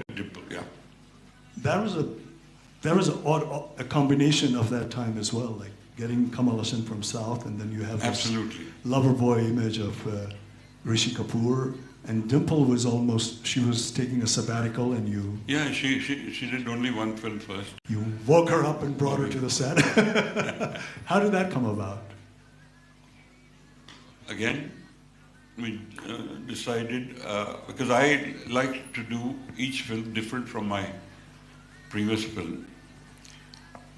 So Shakti was a drama, father and son. So yeah, you brought in Dilip Kumarji with Amitabh Bachchan, which was also another huge step. And then I felt maybe a love story. Let's think of something which is different. Discussed it with Javed Saab. Unfortunately, they had split at that time, Salim Javed. So Javed, then let's do a triangle, but it was just a thought. It was not a script. It took about a year for that to happen. And then we, a lot of it was made on the set, in the sets, improvisations and how it would be. Because Kamal Hassan, I found, was an actor so full of himself that, and he was so right in the way he did things, in the sense, sir, can I do it like this? Only if you feel that it's okay, then I can, and he would do it in a certain way. It was written in a certain way, and he did it a little differently. As opposed to Rishi Kapoorji, who's very spontaneous and... Yeah, he's simple. And because his role was like that. But him, He's part of the village, he's jumping around, he's got... So all that energy was his. He brought that extra energy to the character. So that's how actors also do when they make it their own and bring something extra out of it. You got to, and you got to be prepared to accept that as a director. You must. Otherwise, if I had said no, it would have been normal, but it may not have been the performance it was. Before I let you go, how's life now? What are you doing now? And what do you... I am thinking of a project, which hopefully, if it all works out in the next month or two, then by the end of the year I might shoot. It's not a big budget or a huge thing, but it's set in a place called Mathura in UP. It's set over there with characters from there. So I think if all works out, then I should be on that. I wish you all the best, and may you have a very long and healthy life and creative life. And thank you so much. And don't let your passion go. That was two cinema legends in one frame, and this is Creative Forum. We'll be back with more shows and episodes. This is me, Suveksha Rajak. Let's leave for another creativity.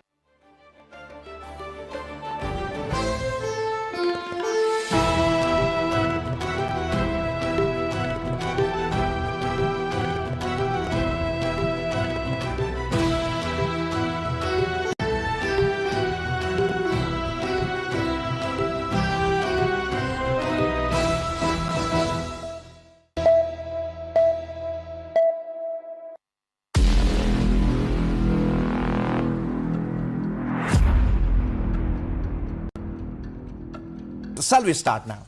I'll try my best. Okay. Your best performance, okay? The most important innings for me would be the Nepal versus Hong Kong game. And I scored 41 runs because that match, it was one step into the World Cup. And for me, I remember going into that game, I thought I'll not hit the ball in the air at all because if I stayed in the crease and scored runs, meant that Nepal had better chances of winning. And those 41 runs in that game would probably be the most valuable innings that I've ever played, where I got run out. That every run, if I think of it now, would probably be the time when I took the most pressure during my whole 20 years of career, but those would be the most important runs of my career. Best Nepali batsman of all time? It's difficult. Why? Because I have seen a lot of great players, and you look at the current batch of cricketers, meant that everyone's been performing exceptionally well. If I really had to pick one name, just from a talent perspective, who did not play as much for Nepal but was extremely talented, was Sandeep Shrestha. He played few matches for Nepal, but just looking at him, he was so casual at how he played the sport. I can't agree with you anymore. Best coach you have played under? If I really had to pick one person, would be Pubdu, because that transformation of Nepal cricket from 11 to 16 while he was here, and we qualifying for the World Cup was an important moment. Most difficult opponent you have played against? Obviously, Afghanistan and Nepal always, gets compared. I remember playing Afghanistan's first match in 2005, and then they wanted to become a test playing nation in 2016. Best bowler you have faced, or the most difficult bowler you have ever faced? I think Basant Rigmi easily is the best bowler that I played. I keep saying Sandeep played the IPL. He's gone on to play all leagues all over the world. He's been phenomenal. But Basant Rigmi, if let's say had got the platform back in the day from a fast bowler who turned into a left arm spinner, probably the best bowler that I have faced. And at one point he was probably the best left arm spinner and somebody who nobody could hit. Best upcoming talent? I think Gulshan Jha, the potential that he has as an all-rounder, and he's left-handed. Obviously, there's a lot more things that he needs to add up into his game, but he has potential to really grow into something. Best Nepali bowler? Would be Binod Das. I think he was probably the best fast bowler that I played. I mean, Sompal and Karan have carried the nation's burden for the last 10 years, but Binod Das was probably the best fast bowler. He was the leading fast bowler in the associate countries at his peak as well. 2014 T20 World Cup qualification or 2018 ODI status? It has to be the World Cup, and I really can't pick between the two. Why? Because the ODI status is important for the overall, setup of how a cricket nation functions at the associate world. But qualifying for the World Cup and playing the World Cup meant that cricket became important to this nation. So I would definitely pick the World Cup. Best ever performance under your captaincy, Nepal's? 3 matches we played at the World Cup. 14 World Cup. Because at the global stage, we never played under floodlights. We went into Dubai a week ago. And also when you are young, I think we were a young team. We had no fears. We were a strong unit, backed by good coaching. Whatever that we had, we were happy about it. And that moment where we were presented in front of the world, we did not crumble. Playing against Hong Kong, playing against Afghanistan, and competing against Bangladesh, meant that that is when we made our first significant impact. So those 3 matches would probably be the best performance. But if you go through the Division 5, 4, 3-2 cycle, I mean, every tournament has its own story, and it has been an incredible journey. Best batsman in world cricket you admire? Has to be Brian Charles Lara. Got to see him in Nepal as well, so he was a genius. He was a genius. Best all-rounder in world cricket? Jack Callis, easily. All right. When you look at his batting stats, his bowling stats, there's no comparison to what he has achieved. Exactly. Best bowler in world cricket all time? Shane Warne. I'll probably say he's the greatest cricketer that played the sport. True. You are a big Aussie fan as well? I follow the Australian cricket team. Best captain in world cricket all time? If I really have to go back old school, it would have to be Stephen Fleming. Fleming was a great leader, left-handed batter, the New Zealand, the Kiwi captain. Is still coaching the Chennai Super. A great cricket mind, and even Ricky Ponting. If you think of the fact that he had to lead this team of gladiators and had to captain them, Steve Waugh led by examples, India. But if I had to pick one person, if it's a name, Stephen Fleming. Although he didn't win championships, but had a lot of respect with everybody around and still does.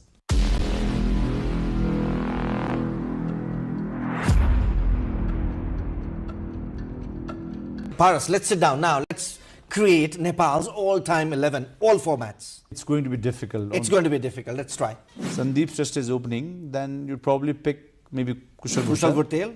Slowly opening. Fantastic. 2. Then number 3 would be Gyanendra Malla. Superb. Number 4. Let's try. Number 4 would be Dipender Singh Airi. Dipender Singh Airi, of course. At number 4. Okay. Sarat Visagar at 5. 5. Raju Kharka at 6. 6. Then Sakti Gautam at 7. 7. Basant Ragmi at 8. 8. Sandeep Damichani at 9. Binod Das. Okay. And it'll be difficult between Sompal and Karan. All right. Because both of them, so depending on the format, because both have been great match winners, which means that if it's ODI, I would pick Sompal. Being diplomatic here. If it's ODI, I mean if it's T20, I would pick Karan. So that's the playing 11. Sandeep Shrestha, number 1. Kushal Bhurtel, Gyanendra Malla at 3, Dipender Singh Airi at 4, Sarat Visagar at 5, Raju Kharka at 6, Sakti Gautam at 7, Basant Ragmi at 8, Sandeep Damichani at 9, Binod Das at 10, and 11 would be either Sompal or Karan. Yeah. Fantastic. Okay, all-rounders, please rank. Raju Kharka? 1. Dipender Singh Airi 2. All right. Sakti Gautam 3. All right. Gulshan Jha 4. All right. Mehboob Alam at 5. So Mehboob Alam at 5.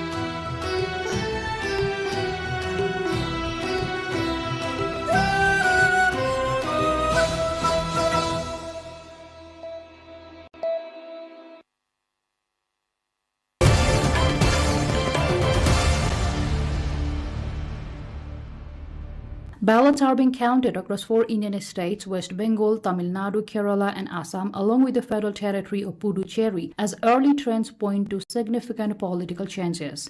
Initial results suggest the ruling Bharatiya Janata Party BJP, led by Narendra Modi, is ahead in Assam and West Bengal. Its alliance is also projected to retain control in Puducherry, according to counting trends. In West Bengal, Chief Minister Mamata Banerjee is reportedly facing a major setback after 3 consecutive terms in office, with early indications suggesting a potential loss that could reshape the state's political landscape. It is said weakening of Banerjee's position may also have implications for broader opposition unity ahead of India's 2029 general election. In Tamil Nadu, preliminary trends saw a strong performance by a new political party led by actor Vijay, disrupting established regional parties and altering traditional voting patterns. Meanwhile, in Kerala, the Congress party is leading against the ruling Left Democratic Front, which has governed the state for 2 consecutive terms, indicating a possible change in government as counting continues.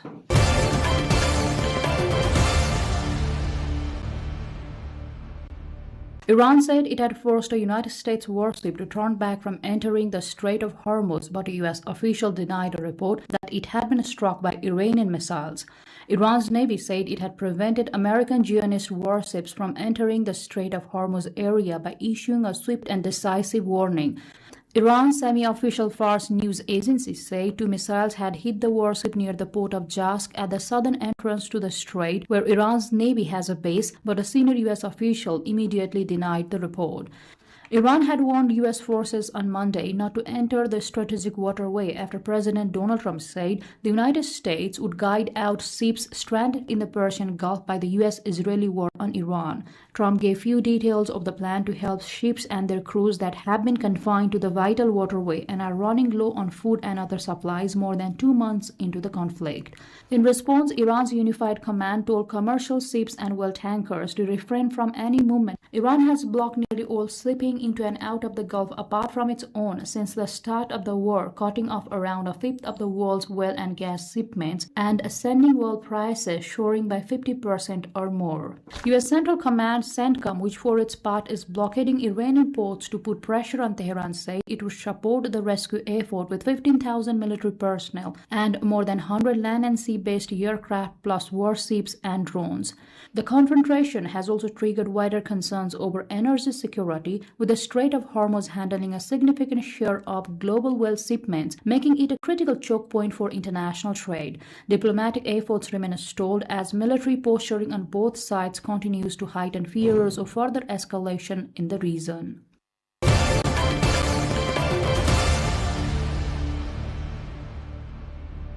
Japanese Prime Minister Sanae Takaichi had said global oil supply squeeze is inflicting an enormous impact on the Asia-Pacific region. Speaking in Canberra after talks with Australian Prime Minister Anthony Albanese, she said the 2 countries would respond urgently to secure stable energy supplies. Takaichi said the 2 countries aim to strengthen autonomy and resilience to secure stable supplies of energy.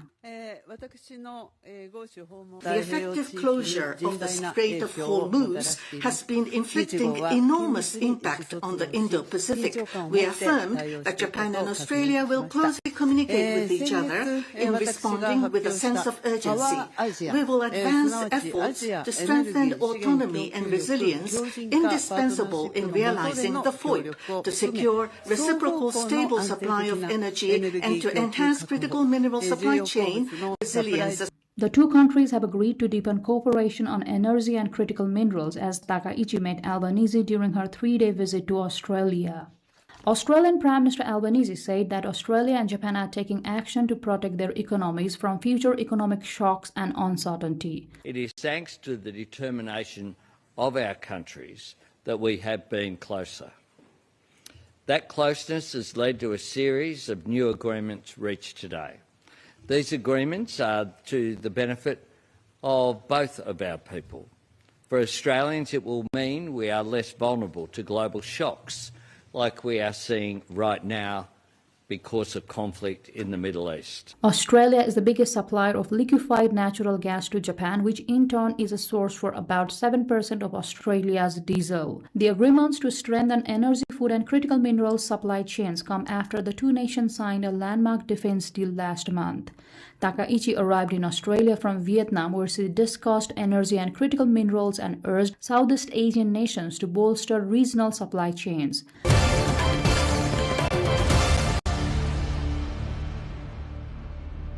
South Korea's next-generation mid-sized satellite number 2 has been successfully launched aboard SpaceX Falcon 9 following a 4-year delay.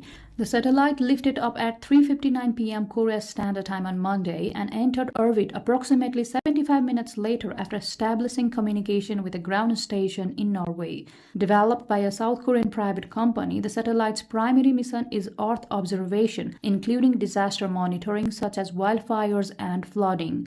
It will also support mapping and urban planning activities. Originally scheduled for launch in 2022 aboard a Russian rocket, the mission was postponed due to Russia's invasion of Ukraine, followed by further delays that extended the timeline by 4 years. The satellite will operate alongside its predecessor launched in 2021, enabling more frequent revisit cycles and faster production of 3D imagery, according to the Korea Aerospace Administration. Following a 4-month testing phase, full operation deployment is expected in the second half of this year.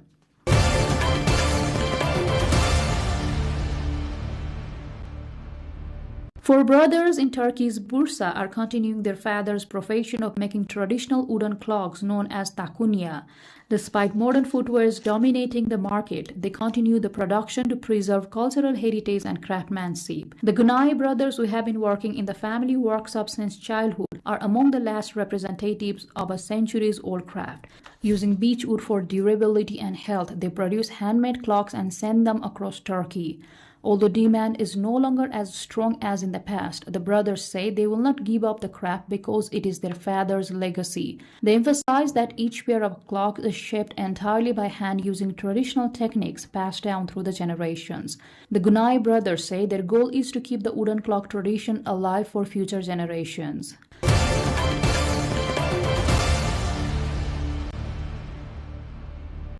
A new Guinness World Record has been made by the Andaman and Nicobar Islands with the formation of the tallest human stack underwater. The event took place near the lighthouse area close to Shwaras Dweep jetty. Divers formed a structured human formation underwater. The target height was about 10 meters. It was coordinated activity requiring timing, control, and steady underwater positioning. Shwaras Dweep, also known as Havelock Island, is already known for clear waters and coral-rich diving zones. The area around Radhanagar beach is often mentioned for its calm sea conditions. Visibility underwater here tends to be better than in many other coastal locations of India.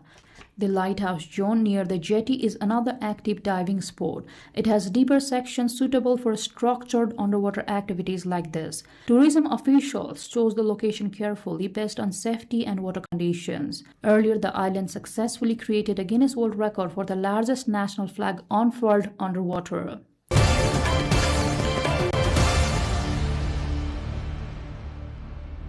Participants gathered in southern England to compete in the traditional worm charming contest, an unusual event where competitors attempt to lure earthworms to the surface without digging. The competition, first held in 1984 in the village of Backerton, requires contestants to use techniques such as vibrating the ground or creating rhythmic sounds to attract worms within a set time limit. Some competitors even swear by singing or dancing to charm the worms to the surface. Organizers said the event continues to draw interest from both locals and visitors, combining rural tradition with a competitive format. Winners are determined by the number of worms collected during the contest period. Officials added that the competition continues to attract growing participation, including younger contestants and international visitors. The annual competition has become a fixture in the local calendar, reflecting long-standing countryside customs while promoting community engagement and tourism in the region.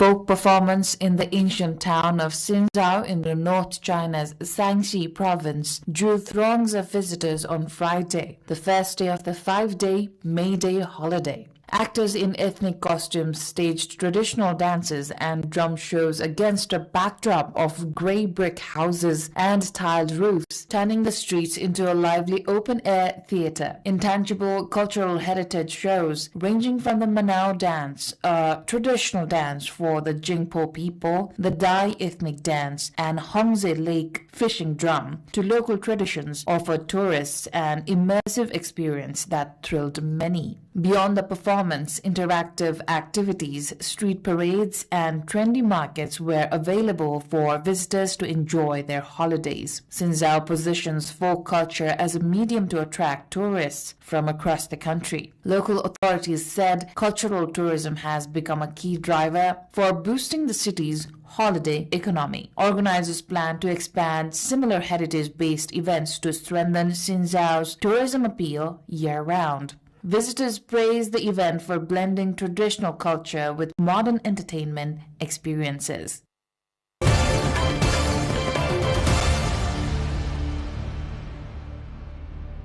Artists in Botswana are documenting the World Athletics relays through live painting, offering a creative interpretation of athletes' performances from the stadium's stands. Commissioned for the event, local artists are using brushes and canvas to depict the movement, strength, and form of competitors participating in the World Athletics relays. The live artworks are emerging as lasting visual records of the event, capturing moments that extend beyond the finish line. Artist Gomolemo Khoshemi Dimos said the concept behind the project is to merge sport and art with the aim of capturing the excitement, energy, and joy of the event. Well, this whole idea was centered around the concept sports and art, sports meets art. So it was just to capture the excitement, the energy, the joy of the event. Artist Jode said the project provides an alternative to digital recording, focusing on translating the movements and muscles of athletes into visual art. Cameras and smartphones to capture moments like this, as we capture it using brushes, canvas, and paint. Organizers say the initiative aims to combine sport and creativity, highlighting Botswana's creative community while enhancing the spectator's experience. The project has drawn attention from visitors, with artists working in real time to produce pieces that reflect the energy and atmosphere of the international competition.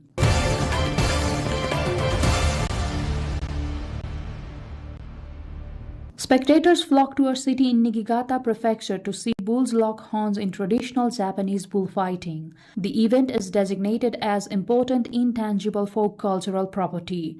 The cities of Oziya and Nagaoka in central Japan hold several matches every year during the season. Oziya held this year's first event on Sunday, involving 36 bulls. The matches had two bulls face off, locking horns and pressing against each other as their handlers shout encouragement. Every bout was brought to an end in a tie to prevent the animals from getting hurt. One visitor in his 80s said it was his first time to see it and he could really feel the strong impacts from the classes. An official from a group promoting the city's bullfighting tradition said he wants to make the city event widely known. The city will hold a tournament every month through November.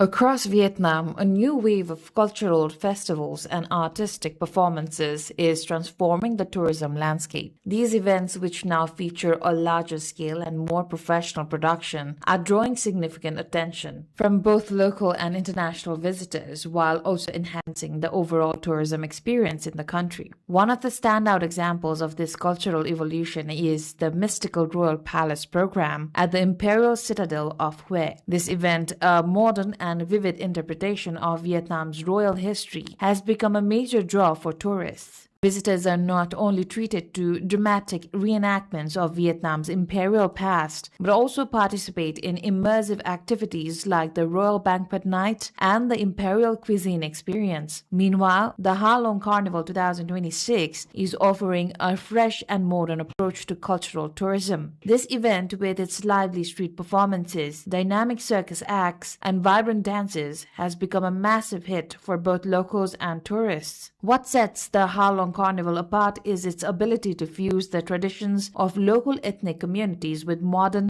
international entertainment. These events are part of a broader trend in Vietnam where localities are actively revitalizing their cultural offerings to make them more attractive and engaging. This cultural renewal is positioning Vietnam as a top destination for tourists seeking a deeper, more meaningful travel experience.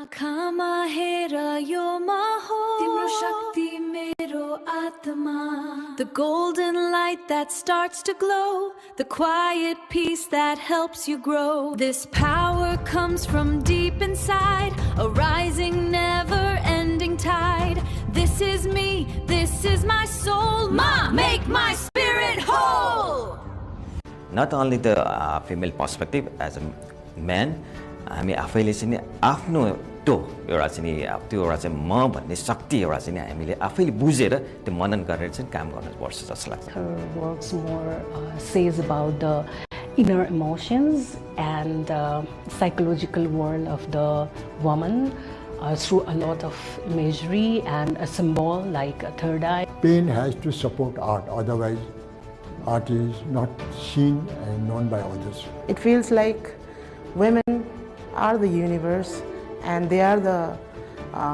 ones who creates, and without them this universe is empty. Look inside ourselves, and look inside our own id to see what we are and how we navigate in the world. नयाँ palette पनि आएको छ उहाँको very light biscuit color जस्तैमा with very minimalistic lines. Ma has always been so close. Like this exhibition is also like a reflection for me. मनको दियोलाई चाहिँ बालिराख्नुपर्छ.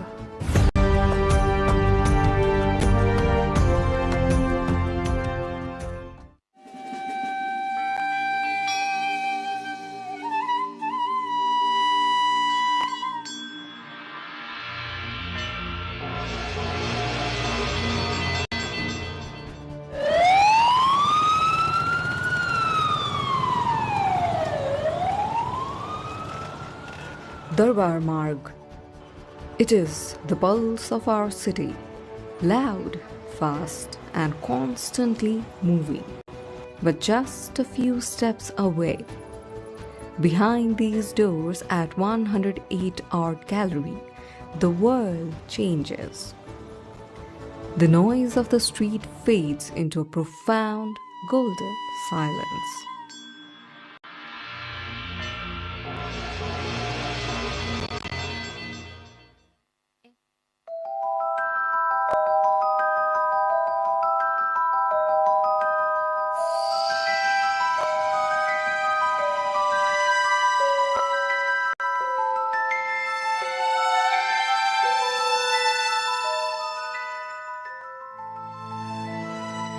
For over 3 decades, Irina Tamrakar has been a defining voice in Nepali contemporary art.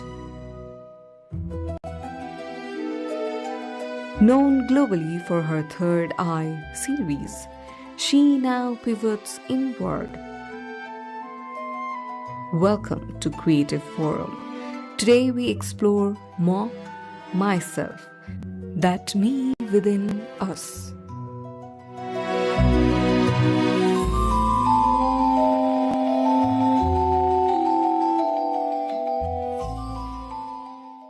Yo solo आउनुभन्दा पहिला म निकै वर्ष चाहिँ धेरै वर्ष थर्ड आई सिरिजमा काम गरेको थिएँ.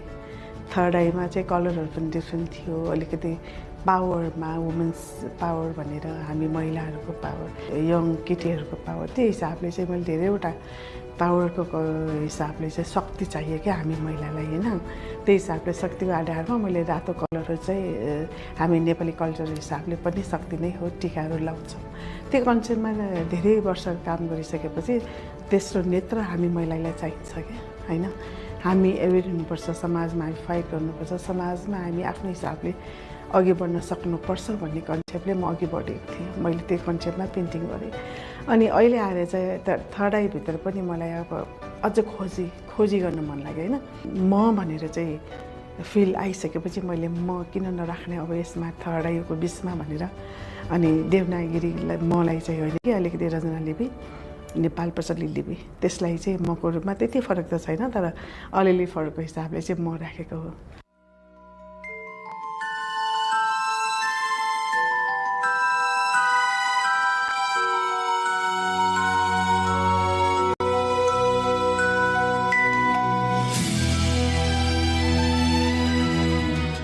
Well, I'm very impressed. That way I'm quite familiar with the art of Edina. She's been long familiar to me as an artist. Now, since she was struggling to establish herself, I knew her. Now, she's well established now. I feel very proud on her progress. In modern version of art, what is needed to explore, continually explore more and more. It must speak your mind. So that's what she's been doing for a long time. Whereas others do choose different motifs and different kinds of things for their expression, visual expression, or smooth their impulses. But unlike others, Edina has chosen only one particular theme, one motif for a long time. That is a woman face. Maybe she's trying to see herself in a mirror.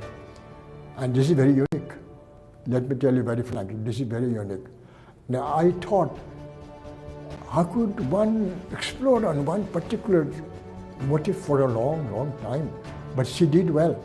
So what we need in art is to continually express, to explore, then and get a diversity out of it. But she did it. And she's genuinely an artist. I feel like when I see the works, I feel like her works more says about the inner emotions and psychological world of the woman through a lot of imagery and a symbol like a third eye, and also through more about her very personal visual language. So I do see these things, and it's more about woman's resilience that I see in her works.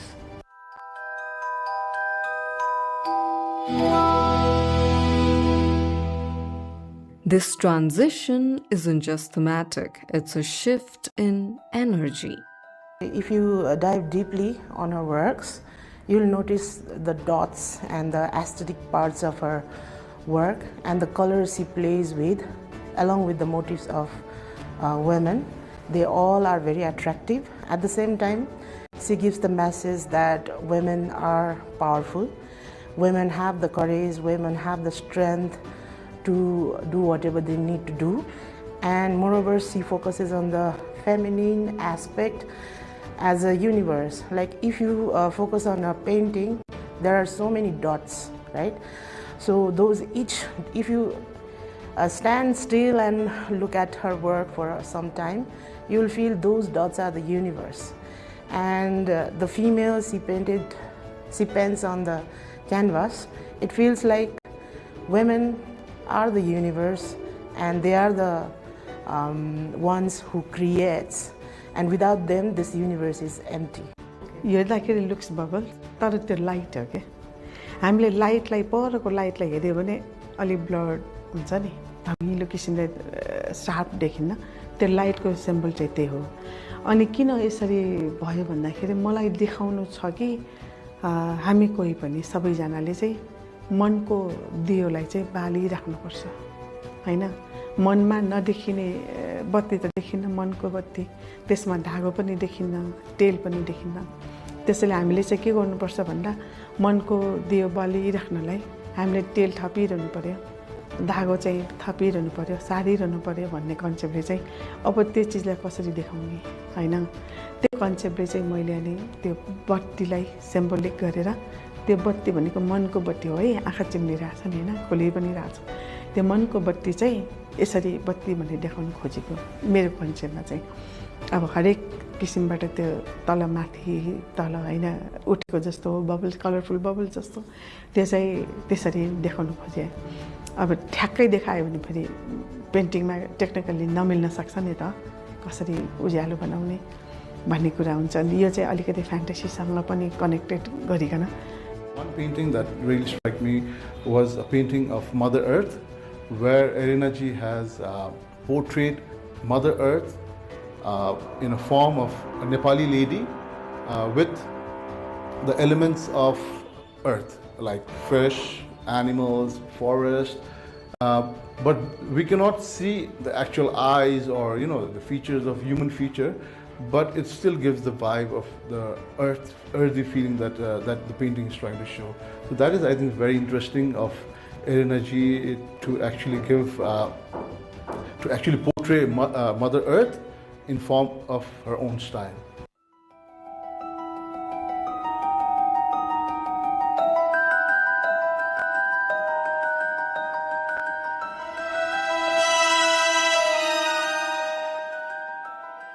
एरिनाको silhouettes in time भन्ने exhibition भएको थियो Siddhartha art ग्यालरीमा it was a very successful so this phase that you see in this exhibition त्यो चाहिँ नि त्यति समयको बेला चाहिँ नि फर्स्ट टाइम इमर्ज गरेको हो र the use of gold to display the richness of our heritage त्यो प्यालेट पनि त्यति बेला नि आएको हो र त्यसपछिको एक्जिबिसनले मलाई लाग्छ एरिना कोरिया जान पनि सेलेक्ट भएको थियो अहिले चाहिँ नि नयाँ प्यालेट पनि आएको छ उहाँको भेरी लाइट बिस्किट कलर जस्तैमा विथ भेरी मिनिमलिस्टिक लाइन्स कुनै चाहिँ नि तपाईँले यहाँ देख्नुहुन्छ इन अ भेरी लिनियर त्यो चाहिँ नि मेरो लागि चाहिँ नि एउटा नयाँ डेभलपमेन्ट हो and I hope Erina continues with this abstract linear process जुन अहिले हामीले देखिरहेछौँ काममा त्यसको चाहिँ नि लार्जर स्केलमा पनि हुनसक्छ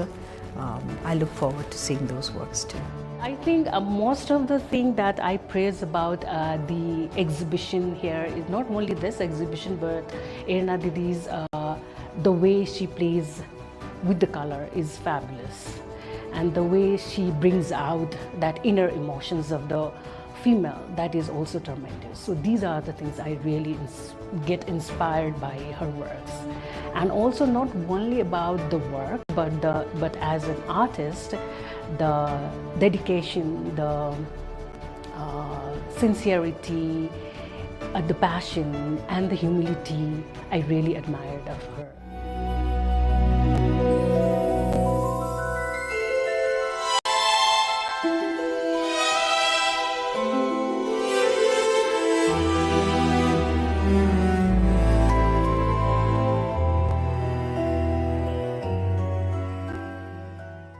So more, it's a ego, right, or id. So I think when the way we navigate the world is by measuring with our own body, with our own sense of self, right? So that sense of self, that identity is ma, right? So that's how we express I in English or ma in Nepali. But when an individual say ma, that might be in relationship to what is happening at the immediate moment. But when an artist is talking, for example, Erina's work, I think she's talking more than just the sense of herself. She might be speaking to the nature of womanhood and the women's roles in the society. So it's when I look at this work, I think I see it as a collective more, as a 50% of the population in the society, not just Erina. This is me, this is my soul, Ma, make my spirit whole.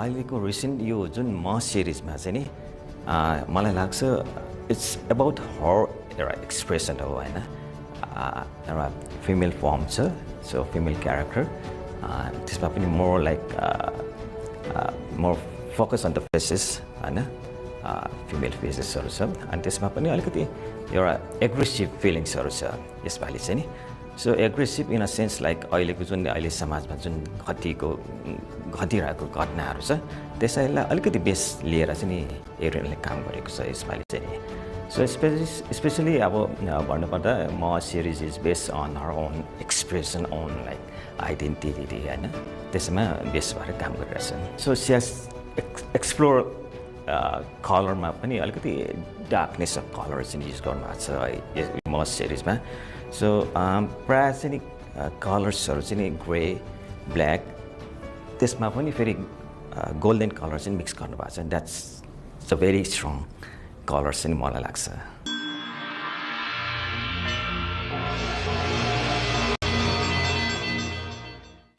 As everybody knows, running a gallery is a very complex and financially challenging thing to do.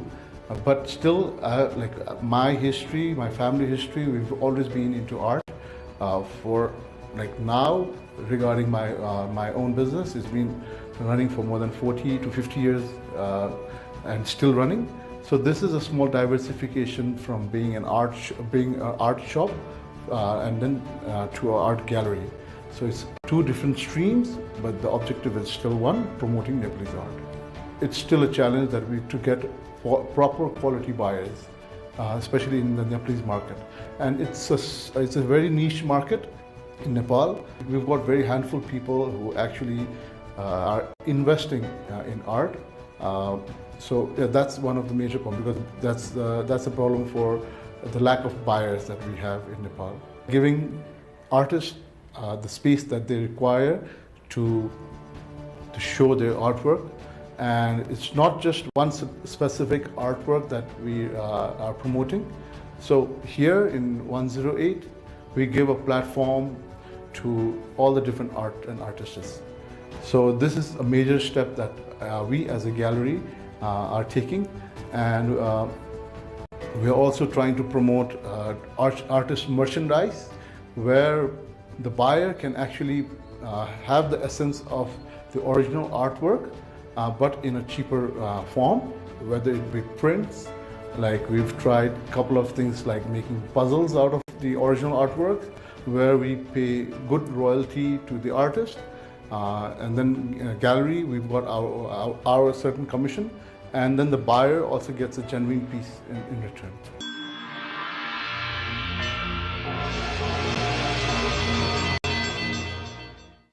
The only thing that will help to sustain one in this creative field of the creative world is continuation. You have to do continuously. You shouldn't be stopping, right? To take rest is okay, but completely shut down is not okay. So that's the key point. Continuation, the passion for it, and no matter what there is, we all are struggling in our own ways. And if you are a woman, then you have to struggle twice, right? So continuation is the key for sustaining in this creative scenario. Yeah. Any creative field is very demanding, and a lot of time the investment in return is not immediate. So that's something I think both the parents and students or a young generation would have to think about. And they have to have a plan to support their creative practice until the creative practice can support them. And then look for opportunities not just in Nepal and also outside. Build network, be professional. When they commit to something, they should commit to that and show up, right? So I think the being professional and understanding and having a plan, not just one plan, but the plan one, plan A, plan B, plan C, would be helpful for them. But I think there are a lot more opportunity nowadays, and I wouldn't necessarily be pessimistic about it. So, but they have to be clear about what their goals are. Your contemporary समकालीन work is like this, हैन? किनभने हामीले एउटा बनाउँछौँ, तपाईले अर्कै fill गर्नुहुन्छ, अर्को व्यक्तिले अर्कै गर्नुहुन्छ. जसले हेर्नुहुन्छ उहाँहरूले आफ्नै किसिमले मनन गर्न पाउनु यो नै विशेष हो. स्पेशलिटी भन्छ नि. हामी सबैले आफूलाई राम्रोसँग आफूभित्र भित्रको मलाई एकचोटि मनन गरिकन राम्रोसित आफूलाई चिन्न पायो भने मेरै पेन्टिङको मेरै मबाट तपाईहरुले पनि आफूलाई खोज्न देख्नुभयो भने मेरो त्यसमा चाहिँ तपाईले सोच्नुभयो भने मैले बनाएको मसँग कनेक्ट हुनुभयो जस्तो मलाई लाग्छ, कनेक्ट हुनुहुन्छ कि जस्तो नि मलाई लाग्छ र आफूलाई राम्रोसँग सजिलो किसिमबाट अघि बढ्न सक्छ जिन्दगीमा भन्ने जस्तो लाग्छ। त्यही खोज्नुहोस् भन्न चाहन्छु।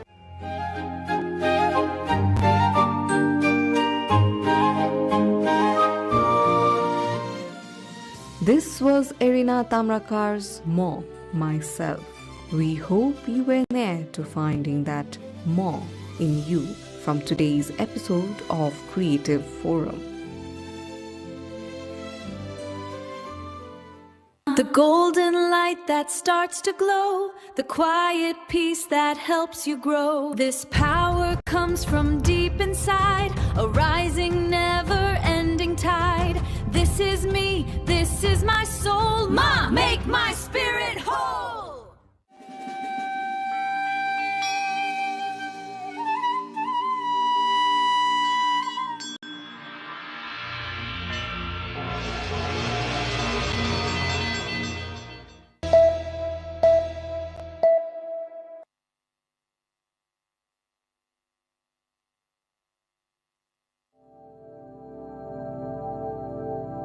Dai Lake in Karnali province is a geographically remote district, yet rich with untapped potential for tourism. Stepping into Dai Lake, celebrated as a treasure trove of Khas art, culture and heritage, brings a unique sense of joy. Journey begins amid its natural beauty, leading us toward Mahabu Rural Municipality. As we leave the mid-hill highway, the terrain becomes challenging, with hilly, muddy roads demanding patience and skill. Long lines of vehicles crawl carefully along the cliffs, reflecting both the difficulty of the route and the enduring devotion of Mahabu Dham. Many travelers choose to continue on foot, advancing step by step toward their destination.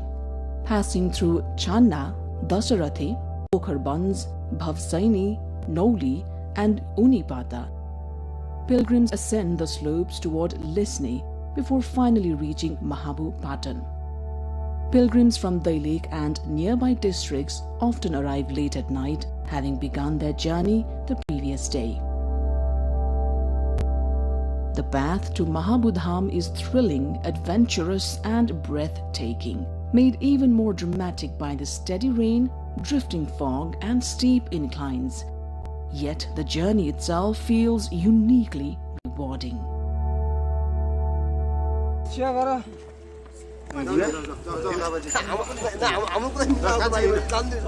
Mahabu Lake or Mahabu Dham, located within Mahabu Rural Municipality, is a remarkable place of natural beauty, religious significance and cultural heritage. Situated at an altitude of 4,200 meters, the area is adorned with emerald lakes, grazing flocks of sheep and goats, and a sky that dances with Himalayan mist. Every year, during Janai Purnima, a grand fair is held here, drawing thousands of devotees from across the region. Mahabu Dham's spiritual importance is deeply rooted in the ancient worship of Lord Shiva, revered here as the origin site.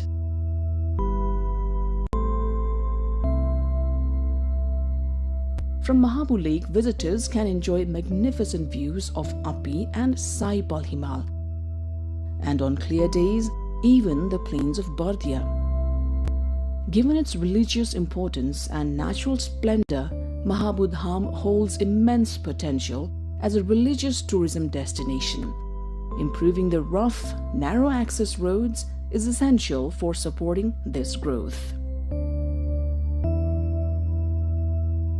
Mahabu Dham is more than a pilgrimage site. It is a confluence of culture, history, faith, and nature.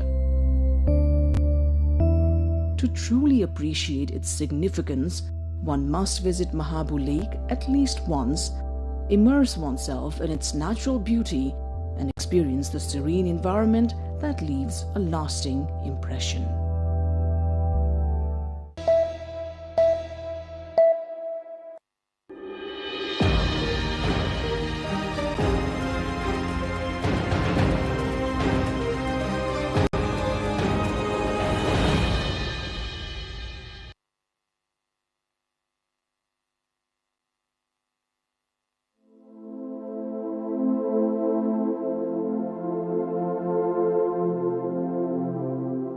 A city known for its legacy, Kirtipur.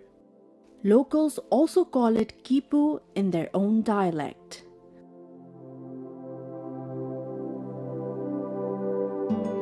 It is the largest ancient settlement after Kathmandu, Lalitpur and Bhaktapur.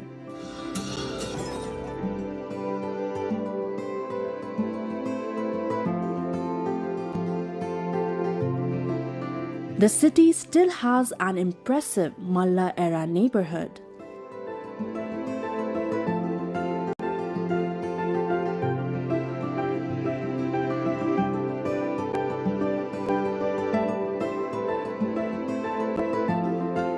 It is also home to Taudaha, the largest lake in the Kathmandu Valley. There are temples, monasteries, bihars, and stupas for both Hindu and Buddhist devotees, along with countless festivals and ritual celebrations that altogether give Kirtipur its distinct and special character.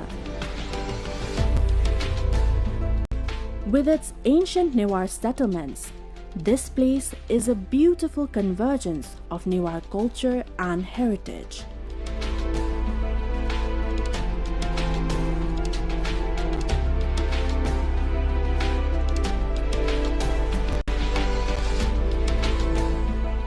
The 2nd century settlements here, the temples and the stupas, along with the legends and the faiths surrounding them, are fascinating. Situated beside the Kathmandu Valley, which once was a natural lake itself, Kirtipur developed as a flourishing hub of early settlement and culture. Because of this, the area is exceptionally valuable for historical and cultural study. A long time ago, the children of Kirtipur's farming families apparently made a clay tiger to play with while herding sheep and goats. To make that tiger look even more lifelike, they wanted to add a tongue. So they left their sheep and goats nearby and went into the forest to gather leaves for it. Upon returning, the children found their sheep and goats missing. And when they investigated, the clay tiger opened its blood-red mouth and claimed to have eaten the animals. Apparently, what had happened was that the deity Bhairav, a Hindu deity, had entered the clay tiger. In their anger, the children then cursed the clay tiger so that its mouth would remain perpetually open. This is the famous legend behind the Bagh Bhairav temple as remembered by the residents of Kirtipur. Bagh Bhairav is the revered deity of Kirtipur's residents. Situated in Kirtipur, this temple is accompanied by several smaller temples, many of which can be traced back to the 2nd century according to the historical records. Among them are temples dedicated to Yamaleshwar, Narayan, Bhavani Shankar, Ramchandra, Manavinayak, Vishwakarma, Sridhar Vishnu and Mool Ganesh, all of which were constructed in the 2nd century as per many inscriptions.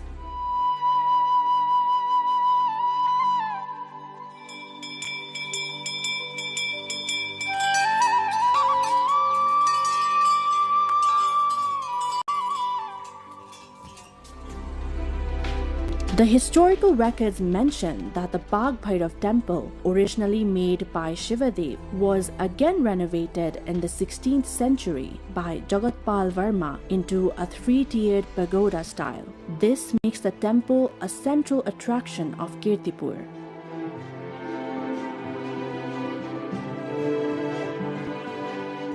Most Newar settlements, which are one of Nepal's ethnic groups, are adorned with temples and stupas.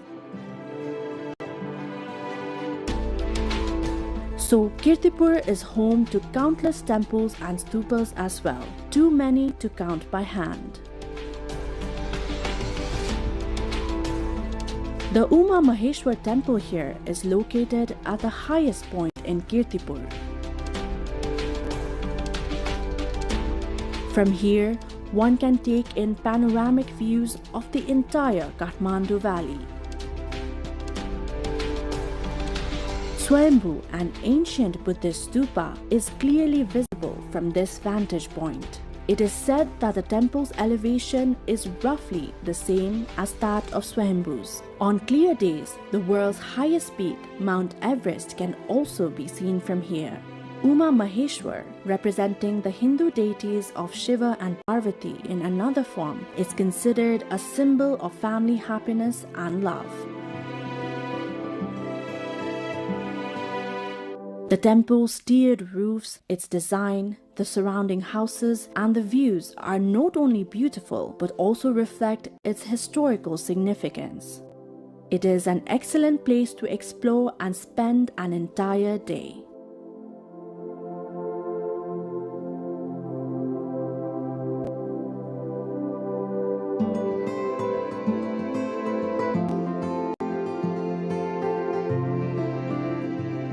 Kirtipur is special not only for Hindu devotees but also for Buddhists.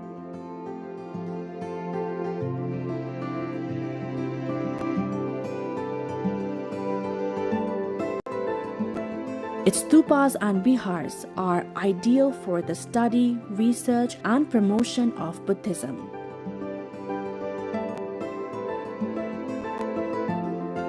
The Chilanchu Stupa, located atop the hill, is said by historians to have been built during Emperor Ashok's visit to Nepal. Its renovation, however, took place in the 16th century during the time of Jagatpal Varma. This site is ideal for prayer and meditation. It feels like Chilanchu spreads wisdom along with its fluttering flags under the open sky. It is said that seeing the hills surrounding the Chilanchu Stupa, Prithvi Narayan Shaha, the 18th century king who unified Nepal, coveted Kirtipur.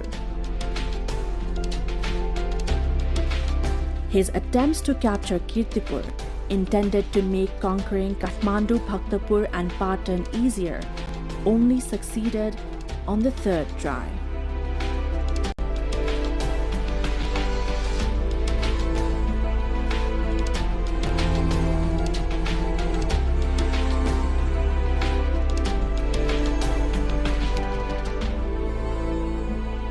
Facing south is Ratnasambhav, mounted on a horse and showing the Varad Mudra, which is a gesture of generosity and granting boons. Facing north is Amitabh, seated on a peacock in the meditation mudra, symbolizing infinite light and compassion. Facing west is Amogha, seated on a Garud with the Nag hood in Abhay mudra, a gesture of fearlessness and protection. At the center sits Vairochan, mounted on a lion and invisible, imparting profound knowledge of Buddhism.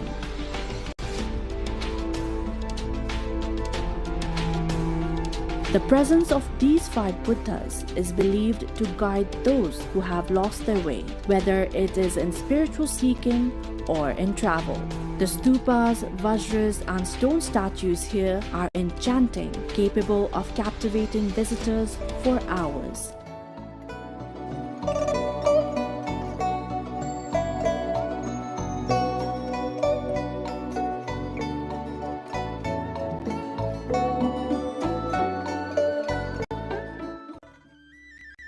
In Panga of Kirtipur, there is a cremation site.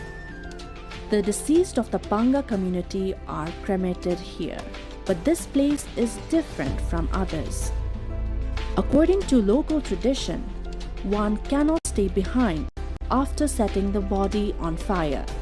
Normally, in other places in Hindu tradition, after the cremation, the ashes are collected after a process that can take up to hours. Here, however, bodies are covered with 9 pieces of wood for adults and 7 for children, along with water-soaked straw. Then the fire is lit before it is time to leave the site. This tradition is only for the people of Panga. Next to the burial ground stands the Vishnu Devi temple, one of the several Shakti Peeth or sacred power sites of the people of Kirtipur. This stupa houses the Pancha Buddha, the depiction of 5 knowledge of Buddha. Facing east is Akshobhya, mounted on an elephant and with earth-touching gestures. The area is peaceful and known for its spiritual atmosphere. Kirtipur is not only famous for its monasteries and chaityas, it is also rich in history and culture. This place is known for its year-round festivals, rituals, and vibrant cultural way of life. Among the important festivals are the Satgaunle Jatra, Gai Jatra, Bagh Bhairav Jatra, and Indrayani Jatra.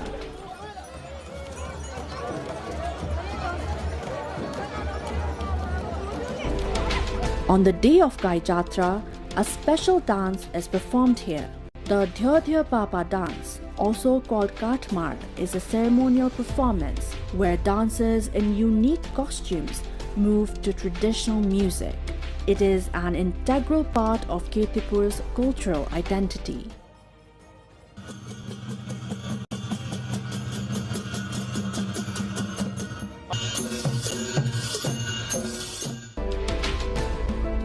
Here, visitors can also find various hotels, homestays, and Newari restaurants.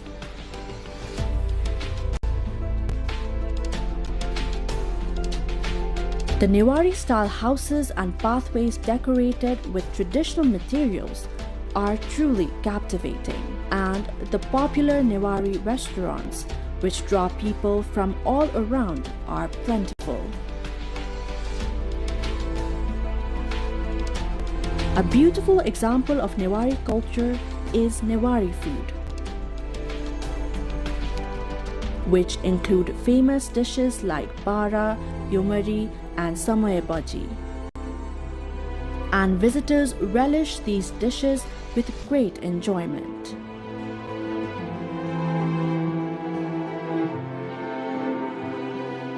Just before entering Kirtipur, you arrive at another beautiful spot, Taudaha. Known for its environmental, cultural, and religious significance, this pond stretches about 500 meters in length and 400 meters in width. It is said to be shaped like a funnel.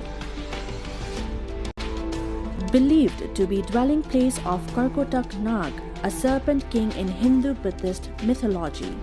This lake is closely linked to the legends of Manjushri, a Hindu-Buddhist mythological figure, and the Rato Machindranath Jatra, one of Nepal's oldest chariot festivals. According to the folklore, when the Kathmandu Valley was still a lake, Manjushri cut open the hills to draw the water. The serpents living there were left without a home, so Bhimsen, a powerful heroic figure in Nepali folklore, created Taudaha to shelter them. The famous photo or vest displayed during the Rato Machindranath Jatra also traces its origins to Karkotak Nagraj and Taudaha. Legend says the vest belonged to Karkotak Nagraj, who gifted it to a farmer after the farmer cured his sick serpent queen.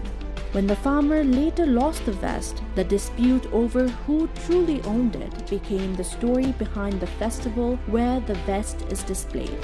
Taudaha is rich not only in religious and cultural significance but also in biodiversity. The area is home to 38 species of plants, 36 species of insects, and 116 types of birds. Swans gliding across the lake, birds perched in nearby trees, colorful fish swimming below, and small snakes seen occasionally along the banks. All of it make it easy to lose track of time while observing this vibrant ecosystem. In winter, birds migrate here from Siberia, Mongolia, and Tibet to escape the cold. Species such as lahari, kalihas, khoya, malak, and birds like great cormorant and Indian pond heron are also found here at Taudaha. These migratory birds travel thousands of kilometers from various countries to reach this lake.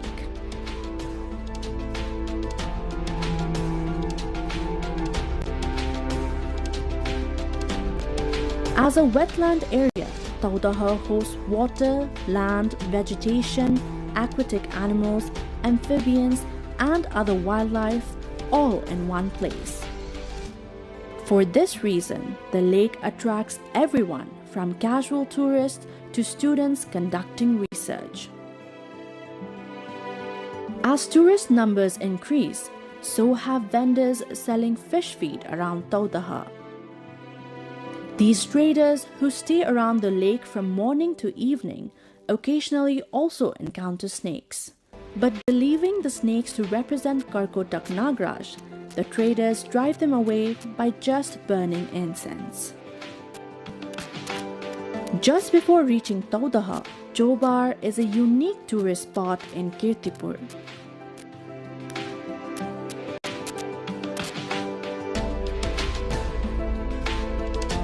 Manjushri Park here is one of the popular picnic destinations.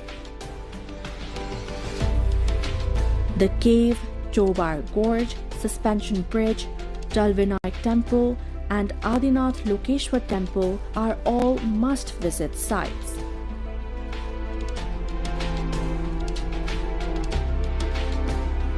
This gorge is said to be where Manjushri cut the hills to drain water from the Kathmandu Valley, making it suitable for human settlement. Therefore, this place holds historical and mythological significance.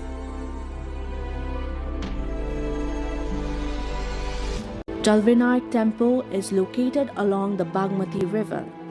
Among Kathmandu Valley's four main Ganesh temples, Surya Vinayak, Chandra Vinayak, and Ashok Vinayak, Jalvinayak is one of them. It is built in traditional pagoda style.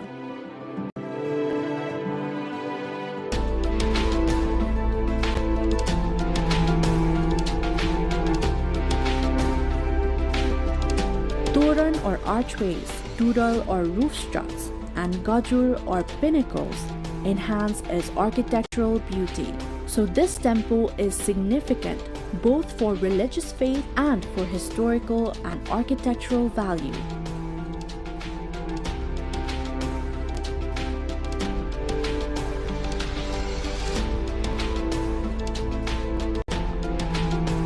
Spread over 14.76 square kilometers, Kirtipur has many places to explore,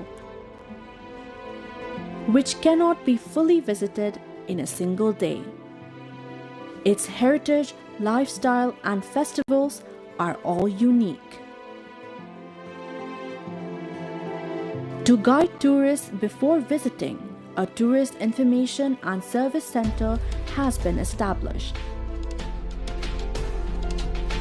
It lies near the Kirtipur's entry point.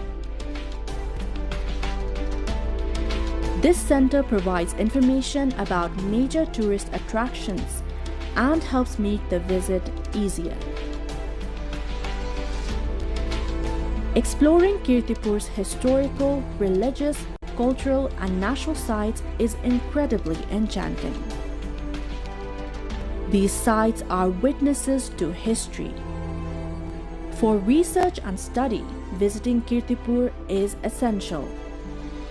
The local lifestyle, daily life, the breeze, and the scent of the soil here, all of it are very special.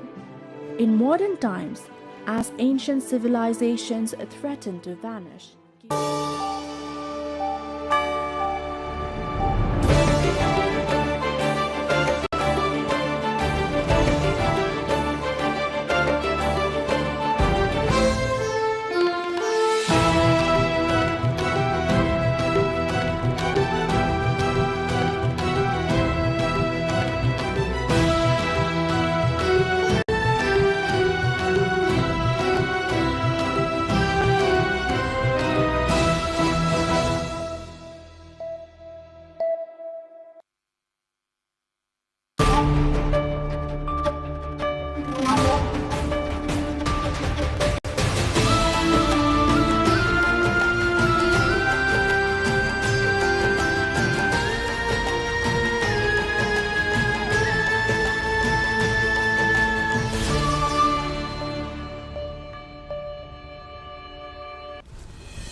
Cabinet decides to recommend Constitutional Council ordinance again while approving fertilizer imports and financing packages.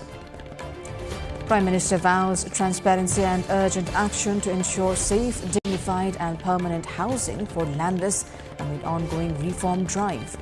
Government advances proposal to reduce federal ministries to streamline administration and cut public expenditure. Finance Minister Wadley says upcoming budget will focus on private sector-led growth and economic reform agenda. BJP's historic breakthrough in West Bengal marks major expansion of Modi's political reach in eastern India. And Nepal faces Oman in crucial final ICC World Cup League match at Kirtipur tomorrow morning.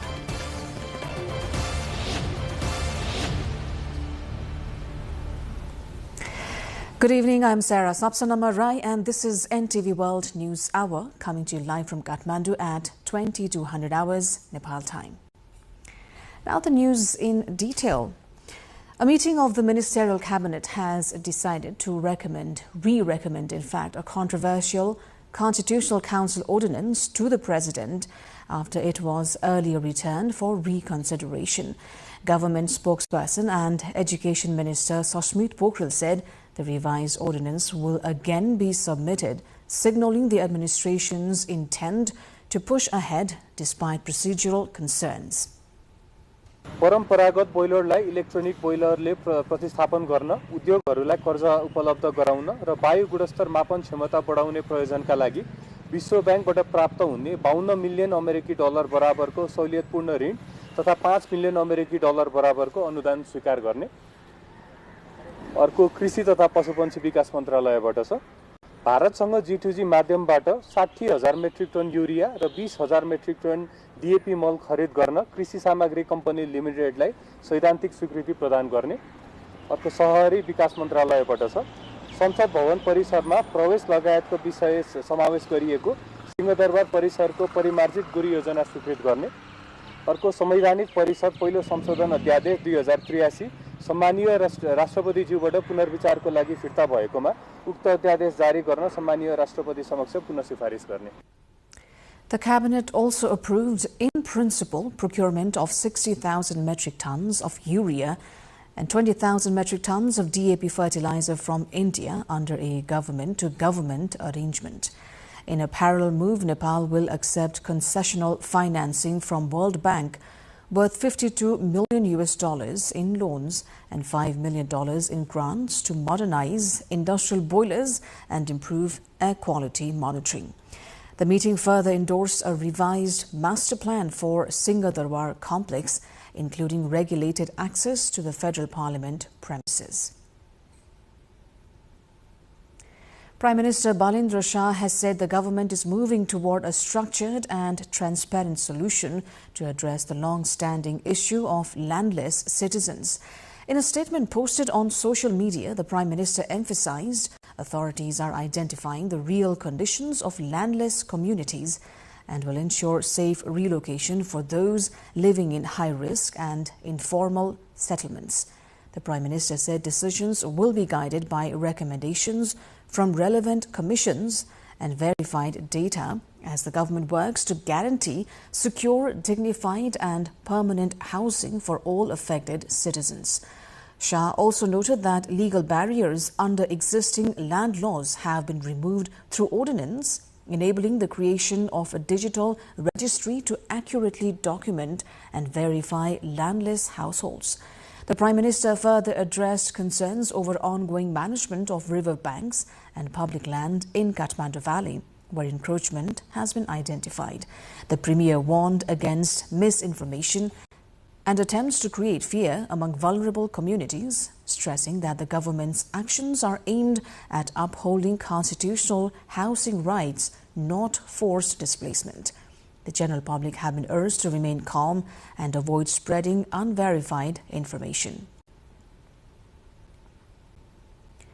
Authorities in Kathmandu Valley have relocated displaced informal settlers into temporary shelters in neighboring Bhaktapur as part of ongoing settlement management efforts.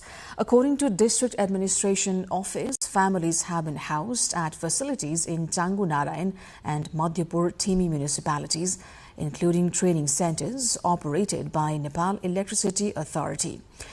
Officials say food and accommodation are being provided free of cost, with over 100 individuals accommodated in Kharipati alone. The same facility was previously used during COVID-19 pandemic to quarantine returning Nepali nationals. Additional displaced individuals have been housed in a separate agricultural training center where similar support is being arranged. Health camps, medicine distribution and psychosocial counseling services are scheduled for both locations as authorities seek to address immediate humanitarian needs. Authorities in Kathmandu Valley are continuing their campaign to remove illegally constructed structures built on encroached public and government land. In today's operation, Kathmandu Metropolitan City said demolition work is ongoing in Kapan areas of Punanilkantha municipality, including 7-story Pathibhara and Tenzing Chok. Similar clearance efforts are also being carried out in other nearby locations. Earlier, encroached structures were removed from areas including Thapathali, Tinkune, Manohara, Dhobikhola corridor and Bishnumati river banks. Officials say affected families have been placed in holding centers, while identification of landless squatters is also underway. The government is moving ahead with preparations to reduce the number of federal ministries as part of efforts to cut administrative costs and improve efficiency. Although there are currently 21 ministries in operation, plans are underway to merge similar and overlapping functions, potentially bringing the structure down to 7 ministries. Following recent political changes, the current cabinet has 15 members, with some ministers already handling multiple portfolios. Officials say the restructuring aims to reduce duplication, clarify responsibilities, and lower administrative expenses, including ministerial secretariats. A past high-level administrative reform committee had also recommended reducing ministries to between 15 and 18, citing efficiency and cost concerns. However, challenges such as staff adjustment, seniority disputes, and management of physical infrastructure are expected during implementation. More on this in our cover story, in our issue of the day, in fact, later in the bulletin. Now, Finance Minister Dr. Swarnim Wagle has said upcoming national budget will be designed to inspire hope and strengthen economic confidence. Speaking at the 60th Annual General Meeting of FNCCI, the minister emphasized private sector as a key driver of growth, employment and investment in the country. He said a proposal to support and protect private enterprises has already been submitted to the Council of Ministers, highlighting plans for long-term economic expansion. Further on this in our cover story, India's ruling Bharatiya Janata Party has secured a landmark political breakthrough in West Bengal, a state that had long resisted its national expansion under Prime Minister Narendra Modi. For years, West Bengal remained on an outlier as the BJP consolidated power across much of India's Hindi-speaking north, western states and parts of the northeast. With a population of over 100 million, the state's electoral significance is often compared to that of a major country, marking this victory particularly consequential in India's political landscape. The result marks the end of a 3-term incumbent administration and is being seen as a major extension of BJP's influence into eastern India. Observers say the outcome represents one of the most significant political developments of Modi's 12-year tenure, reflecting a broader shift in regional power dynamics across the country. Nepal is set to face Oman in its final match of the ICC World Cup League 2 Triangular Series at the Tribhuvan University Cricket Ground in Kirtipur tomorrow. The match has been scheduled for 9 a.m. kickoff. Oman enters the game in third place with 31 points from 26 matches, while Nepal sits second from the bottom with 16 from 23 games. United Arab Emirates is currently at the bottom of the table. Top 4 teams in the league will qualify directly for the ICC World Cup. Meanwhile, in Sunday's match, the UAE defeated Oman by 54 runs. After this series, Nepal will host another triangular series against the US and Scotland at the same venue next week.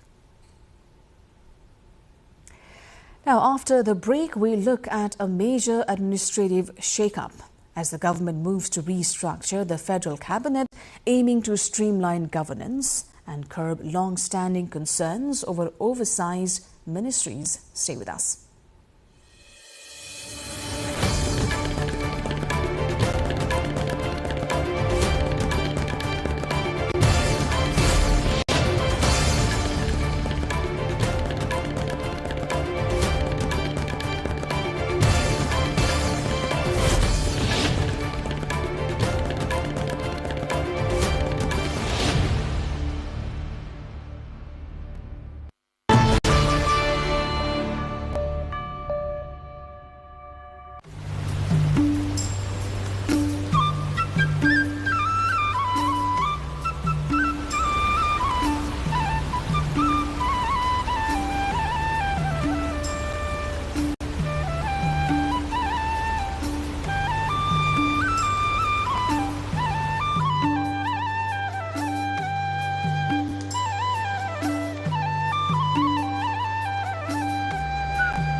You're watching NTV World and this is News Hour. Welcome back. Time now for issue of the day. Prime Minister Balindra Shah's government has moved to slash the federal ministries from 21 to 17. Nepal's constitution is clear. The Council of Ministers, including Prime Minister, cannot exceed 25 members. It's a direct strike against decades of jumbo cabinets that prioritized political appeasement over public service. Diksha Awasthi details the exact roadmap of who is being merged. The promise of the lean cabinet is finally taking shape. The mandate is clear. Article 76(9) of the Constitution of Nepal 2015 limits the cabinet to 25 members, including the Prime Minister. But Prime Minister Shah's administration is aiming lower, that is, stopping at 17 members. The decision was studied and proposed by a 5-member task force led by Govinda Bahadur Karki, Secretary at the Office of the Prime Minister and Council of Ministers.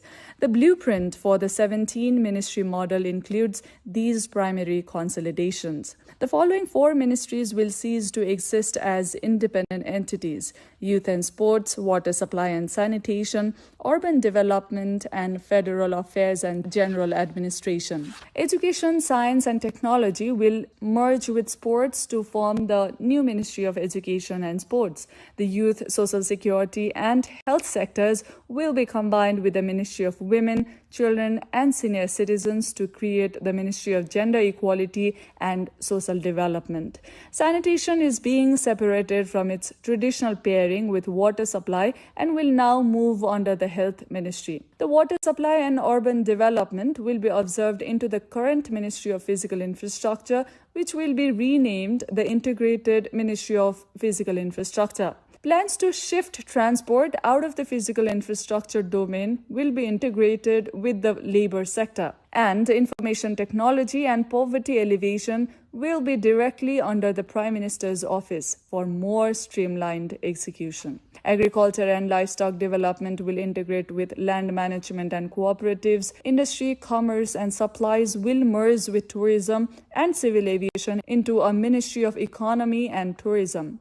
Forest and environment will merge with energy and water resources for unified resource management. While the Constitution caps the number of ministers at 25, it is silent on the number of ministries. Previous coalition governments utilized this loophole to fragment portfolios for political gain, resulting in jumbo cabinets with excessive administrative overlap and high costs. Administrative expert Kashi Raj Dahal, who led the Administrative Reform Suggestion Committee, has long advocated for a 15 to 17 ministry limit. त्यसैले अहिले 17वटा मन्त्रालयको जुन धारणा छ यो प्रशासनिक सुधारको निम्ति यो आवश्यक छ। यसले प्रशासनिक खर्च घटाउँछ, मितव्ययिता गर्दछ र कामको दोहोरोपनको अन्त्य गर्दछ यसले। As the government pushes forward the leaner governance model, the service delivery is likely to be affected for a certain period of time until the merger and unified services begin. What needs to be seen is whether this structural change will withstand the pressures of federal governance. Diksha Awasthi with camera person Samir Thapa reporting for NTV World. May 3rd, 2026, one presidential ordinance, 1,594 officials cleared from Nepal's public institutions all at once. The real story, however, is in the numbers behind the administration. Smithu Gisingtamang has more in detail.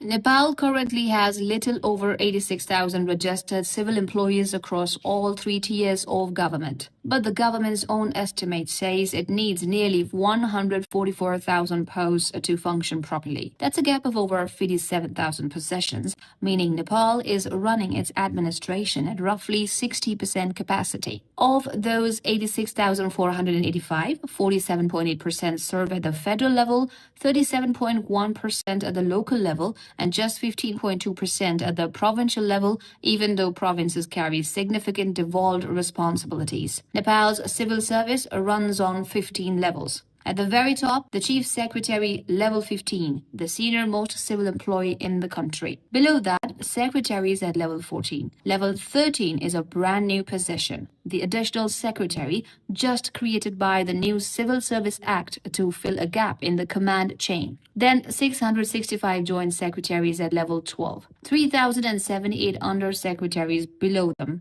and 8,503 section officers with over 12,804 non-gazetted staff making up the base of the pyramid. Below the chain at the bottom, there are 4 more official posts before the peon or the helper level. 45% of all civil service seats are reserved under inclusive provisions for women, Dalits, Janajatis, Madhesi communities, people with disabilities, and those from remote regions. And yet, women make up only 29.44% of the total civil service, and representation thins sharply at higher ranks. Above this workforce sits the political structure, the ministries. Nepal currently has 21 federal ministries, but as of today, May 4th, 2026, the government is finalizing a plan to bring that down to 17. The new Federal Civil Service Act, passed after 4 failed attempts and a decade-long delay, changes how all of this works starting now. Retirement age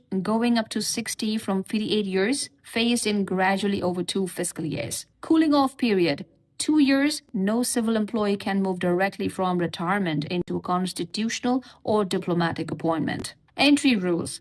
100% of Kharidar or the clerk post and 60% of section officer post must go through open competition. Joint secretary positions, previously 10% open entry, now close to lateral hiring entirely. And the government's 5-year target, 25% of the entire civil service to be replaced by fresh, competent new recruits. Smithu Gisingtamang reporting for NTV World. And we asked the general public for their views on the government's plan to reduce the number of ministries to streamline administration and cut costs. This is what they had to say. विगतमा राजनीतिक दलले आफूले लबी गरेर विभिन्न ठाउँमा भर्ती केन्द्र जस्तो बनाएको ठाउँमा अहिले क्वान्टिटी भन्दा पनि क्वालिटीलाई बढी फोकस गर्नु नै हाम्रो इच्छा हामीले त्यही नै इच्छाएका छौं र त्यो कदमलाई हामीले अहिले स्वागत नै गर्छौं। अब हामीले हेर्ने त डेलिभरी नै हो, पब्लिक सर्भिस डेलिभरी नै हो। 17 वटालाई पनि हटाएर अझै कम गर्ने काम यो एकदमै राम्रो हो, जसले गर्दाखेरि हाम्रो देशका जनतालाई धेरै फाइदा हुन्छ र हाम्रो देशको अर्थतन्त्रलाई पनि मद्दत वा योगदान पुग्ने पनि काम गर्दछ। यो सरकारकै विषय हो अनि त्यसमा चाहिँ मलाई चाहिँ ठिकै लाग्छ। पर्सनली मेरो ओपिनियनमा चाहिँ ठिकै हो जस्तो लाग्छ। राज्यको सरकारको खर्च अनावश्यक खर्च कटौती हो जस्तो लाग्छ मलाई चाहिँ। ठिकै हो, सबैले आफ्नो जिम्मेवारी चाहिँ कहीँ पनि छुट्नु भएन, कहीँ पनि दोहोरिनु भएन। त्यो सङ्ख्या घटाएर खर्च कम गराउनु र चाहिँ कुनै ठाउँ लगानी गर्नु भने त्यो राम्रै हो। अब त्यसमा पनि अब हेरेर कतिसम्म चाहिँ राख्दा ठिक हुन्छ भन्ने कुरो गर्नुपर्ने हुन्छ। अब मन्त्रालयको सङ्ख्या घटाउँदा चाहिँ अब राम्रै लाग्छ मलाई चाहिँ। अब मन्त्रालयको सङ्ख्या घट्दाखेरि चाहिँ राज्यको खर्च घट्छ भन्ने मैले बुझेको छु होइन, मेरो बुझाइ चाहिँ त्यति हो। त्यो हुँदा त सायद राम्रै होला नि, देशको लागि त राम्रै हुन्छ होला। अहिले मन्त्रालयको सङ्ख्या घटाउन चाहिँ ठिकै हो, तर अब आउने नयाँ सरकारले चाहिँ त्यति नै सेवा सुविधाहरू नि जनतालाई दिनु पर्यो। अनि अब जे होस् उनीहरूको आशा निराशा नमरोस्। त्यहाँको मेन पावरलाई अन्यत्र व्यवस्थापन गर्न सकियो, कामको प्रेसरलाई मेन्टेन्स गर्न सकियो भने त्यो ठिक पनि छ। यदि कामको प्रेसर बढ्दै जाने, वर्किङ लोडहरू बढ्दै जाने, सेवाग्राहीहरू त्यसबाट प्रभावित हुँदै जाने, त्यो फेरि घटाउनु कुनै अर्थ छैन। कम सङ्ख्याबाटै काम लिनुपर्छ जस्तो लाग्छ, सक्छन् भने। अब सकेनन् भोलि बढाउँदै लाने घटाउँदै लाने हो भने जोड घटाउ मात्रै गर्दा त के उन्नति हुन्छ। मन्त्रालय धेरै बनाउनु भने पहिला भागभण्डाको लागि बनाउँथे, एउटा मन्त्रालय फुटाएर चारवटा पनि बनाए, त्यो गर्नु त राम्रो हो। तर त्यसले चाहिँ भोलिको समाजलाई केही दिन्छ कि दिँदैन, भोलि केही दिन्छ कि दिँदैन, त्यो कुरा चाहिँ मुख्य कुरा त्यो हो।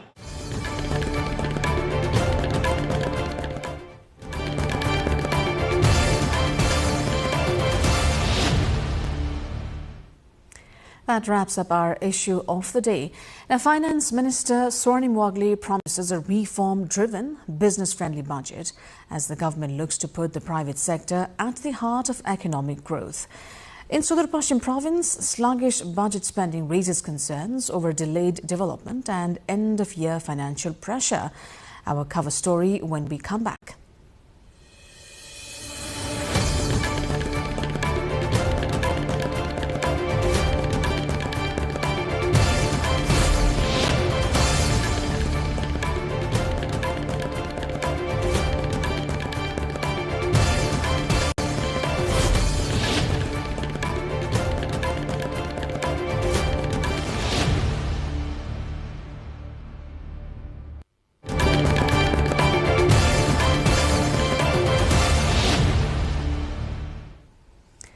You're watching News Hour here on NTV World. I am Sarah Sapsanamarai. Welcome back.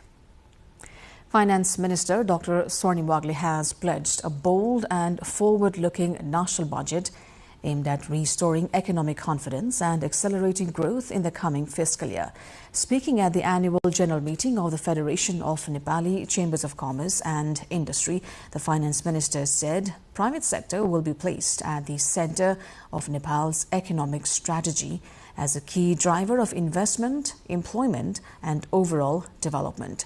The minister acknowledged the government's limited spending capacity and stressed the need for structural reforms, including the removal of restrictive laws that hinder economic activity and making the taxation system more business and investment friendly. Minister Wagle informed that a proposal to support and protect private enterprises has already been submitted to the Council of Ministers. सामाजिक बजार अर्थतन्त्रको रूपरेखाभित्र नेपालको यथार्थ अनुकूल सन्तुलित र दिगो आर्थिक model अवलम्बन गर्नेछौं भनेर 20 नम्बर बुँदामा लेखेको छ। निजी क्षेत्रको गतिशीलता, नवप्रवर्तन र सृजनशीलतालाई प्रवर्धन गर्ने उदार अर्थनीति र सार्वजनिक शिक्षा, स्वास्थ्य, यातायात, आवास तथा सामाजिक सुरक्षा मार्फत राष्ट्रिय आयको समतामूलक पुनर्वितरण यी दुई आधारलाई सन्तुलित रूपमा संयोजन गर्नेछौं। सोशल मार्केट इकोनोमी भनेको अलिअलि नोर्डिक फ्लेभरको मोडेल हो। यद्यपि उनीहरू प्रति व्यक्ति आयको हिसाबले धेरै माथि छन्, तर गरिब हुँदा पनि आम जनतामा लगानी गर्न सकिन्छ, गच्छेले भ्याएसम्म भन्ने कुरा हामीले यहाँ प्रतिबिम्बित गरेका छौं। निजी क्षेत्रसँगको उन्नत समझदारी, कम्प्याक्ट कन्ट्र्याक्ट होइन कि कम्प्याक्ट, गभर्नमेन्ट र प्राइभेट सेक्टर बीचको एउटा उन्नत समझदारी कम्प्याक्ट को आधारमा राजस्व नघट्ने प्रत्याभूति सहित सबै करहरूको बोझ घटाउने छौं भनेर कमिट गरेका छौं। लगायत अब FDI, private investment, domestic investment, डायस्पोराको इन्भेस्टमेन्ट सबैको लागि सहजीकरण गर्ने वान स्टपका कुराहरू, अवधारणाहरू पहिला पनि बोलिएका हुन्, तर हामी एक्जिक्युट गरेरै देखाउँछौं। एउटा सामान्य हाइड्रो पावर चाहिँ अनुमति लिनको लागि पनि कति 23वटा विभाग 7वटा मन्त्रालय धाउनुपर्छ भन्ने तथ्याङ्क फ्लोट भइरहेको छ। त्यस्ता कुराहरूलाई हामी चिर्छौँ र सुधार भनेकै त्यसरी अगाडि जान्छौँ। The minister also said around 24 outdated laws are being prepared for repeal. The finance minister added that the government will pursue a social market economy model, balancing growth with equity through improved access to education, healthcare and social security. Meanwhile, the Sudur Pashchim provincial government has spent just 24.82% of its budget for the current fiscal year, with only 8.29 billion rupees used out of the allocated 33.43 billion. With around 2.5 months remaining in the fiscal year, nearly 75% of the budget is yet to be spent. This has raised concerns over last-minute expenditures. Recurrent spending stands at 34.56%, while capital expenditure remains significantly low at 18.16%. The Ministry of Physical Infrastructure Development, which received over 15.28 billion rupees, has spent only 3.22 billion so far, citing protests and inflation as key challenges. The Ministry of Social Development has recorded 32.51% spending, while the Ministry of Land Management, Agriculture and Cooperatives has spent just 17.5% of its allocation. Chief Minister Kamal Bahadur Shah attributed the slow progress to a tendency of making payments toward the end of the fiscal year and stressed the need for timely spending alongside project implementation. Officials also pointed to delays in cost estimation, tender processes, protests and expenditure control measures as factors behind the low spending. As the fiscal year nears its end, concerns are growing that rushed spending of the budget could once again compromise the quality of development projects.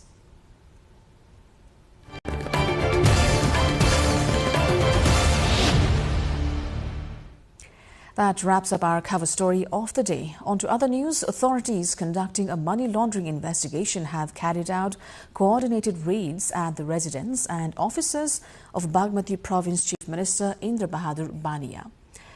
Officials say the probe has been initiated over suspicions of illicit asset accumulation and concealment, including allegations linked to his business activities. Such operations were conducted simultaneously at offices in Naxal and Sundhara, as well as at his residence and office in Hetauda. Meanwhile, Chief Minister Bania has issued a statement expressing readiness to cooperate with any state-led good governance efforts. He also said he views investigations into his political and professional life positively, while expressing concern over what he called the sudden nature of the raid affecting his personal and social reputation. Speaker Dol Prasad Aryal has urged political party whips to play a constructive role in making parliamentary activities more result-oriented. During a discussion held at Singhadarwar with whips representing parties in the lower house, Speaker Aryal stressed the need to align parliamentary work with the expectations of the public. According to Rashtriya Swatantra Party Whip Prakash Chandra Pariyar, the meeting focused on improving parliamentary effectiveness, addressing existing challenges and strengthening parliamentary traditions and procedures. Whips also emphasize closer coordination with the Speaker and the Parliament Secretariat to ensure tangible outcomes. The Secretariat reportedly expressed commitment to addressing early-stage procedural issues, while the Speaker directed whips to enhance internal party training and responsibility in parliamentary conduct. A government task force formed to prepare a discussion paper on constitutional amendments has begun consultations with former senior officials in Kathmandu. The panel, coordinated by political advisor Asim Shah under Prime Minister Balindra Shah, held talks with former heads of constitutional bodies, ex-chief secretaries, diplomats and administrative experts at the office of the Prime Minister and Council of Ministers. According to Member Secretary Leeladhar Subedi, the consultations aim to gather expert recommendations to shape the amendment framework. The engagement follows an earlier decision by the task force to broaden dialogue with experienced policymakers as Nepal weighs potential constitutional reforms. Main opposition party Nepali Congress has expressed concern over the government's intent regarding the introduction of ordinances. Speaking with media persons after Monday's Central Executive Committee meeting, Joint General Secretary Uday Samsher Rana stated the ordinances introduced by the government have failed to respect parliamentary supremacy. He further noted that while Congress party has always supported and will continue to support ordinances introduced with positive intentions, they remain critical of the current approach. Vice President Ram Sahaya Prasad Yadav has held a courtesy meeting with European Union Ambassador Veronique Lorenzo at his office in Lainchor, Kathmandu.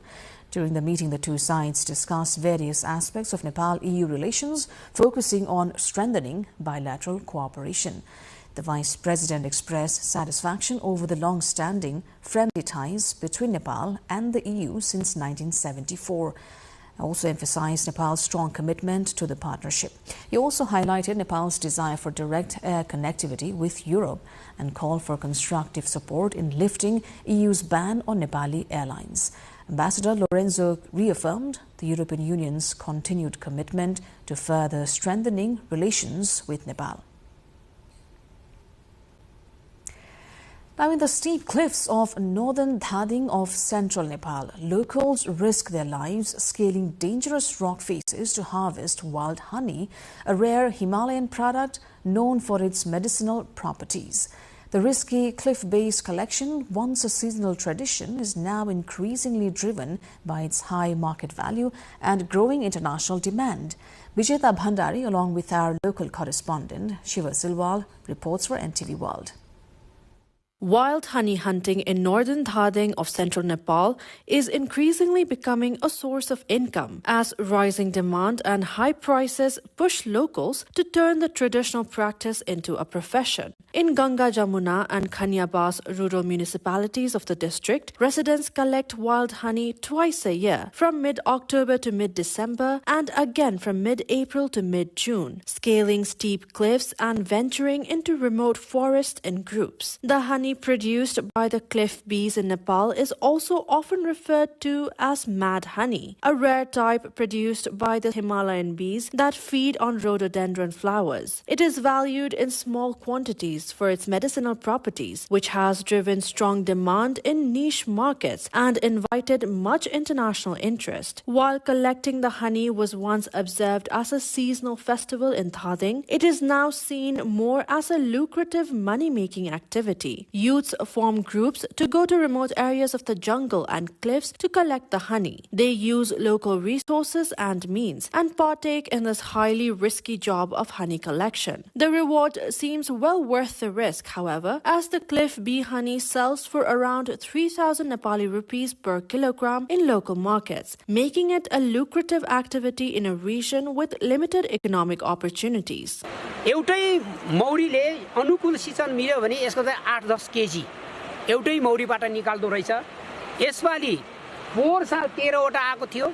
त्यो 13 वटामा धेरै खोस्टाहरू थियो, पुरानो Khosta, त्यो पुरानो Khosta फालिसकेपछि यसपालि 28-29 वटा आइसकेको अवस्था रहेछ।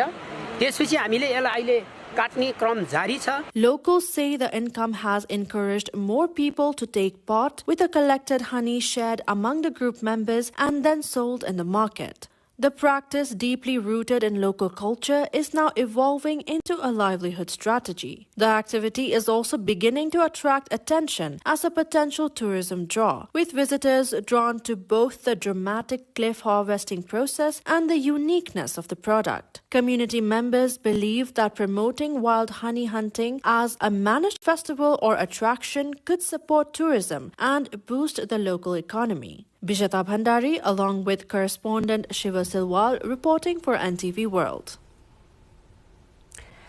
The Dabung Guras trekking trail in Ramprasad Rai rural municipality of Bhojpur has become a growing attraction for tourists. Built to promote both domestic and international tourism while also conserving the national flower, rhododendron, the trail has quickly gained popularity among visitors. The name Dabung comes from Kirati language meaning rhododendron. Locals say tourist arrivals have increased significantly, boosting local trade and businesses. From the trail, visitors can enjoy panoramic views of Mount Everest, Makalu, Kanchenjunga and Southern Plains.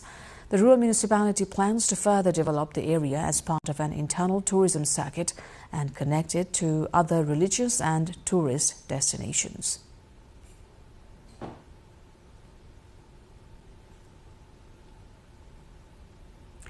International news coming up next, but for now, a quick recap of the headlines. Cabinet decides to recommend Constitutional Council ordinance again while approving fertilizer imports and financing packages. Prime Minister vows transparency and urgent action to ensure safe, dignified and permanent housing for landless amid ongoing reform drive. Government advances proposal to reduce federal ministries to streamline administration and cut public expenditure. Finance Minister Wagley says upcoming budget will focus on private sector-led growth and economic reform agenda. BJP's historic breakthrough in West Bengal marks major expansion of Modi's political reach in eastern India. And Nepal faces Oman in crucial final ICC World Cup League 2 match at Kirtipur tomorrow morning.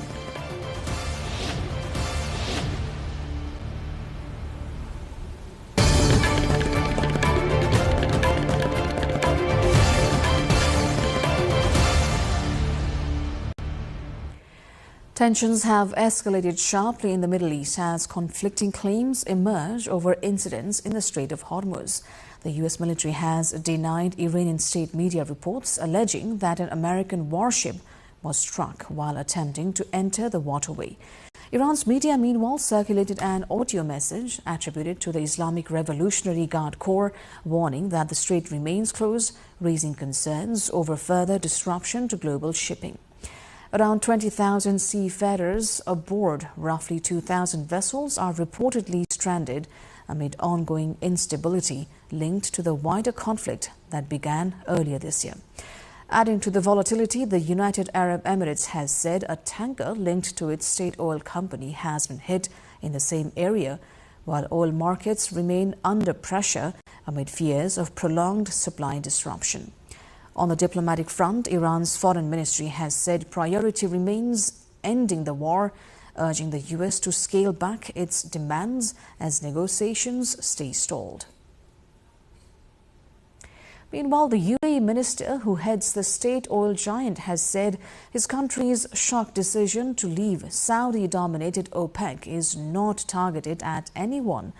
The move aimed at focusing on national priorities and the UAE economy, according to Sultan Al Jaber, who is ADNOC's CEO and the country's industry and advanced technology minister.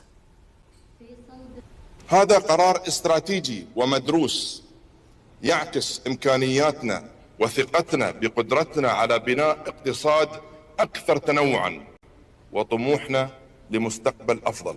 لا يجوز تغيير الوضع القانوني للمضيق كممر مائي دولي، وأي تغيير في هذه المبادئ يعتبر سابقة خطيرة وغير مقبولة وتهديد مباشر لأمن الاقتصاد العالمي.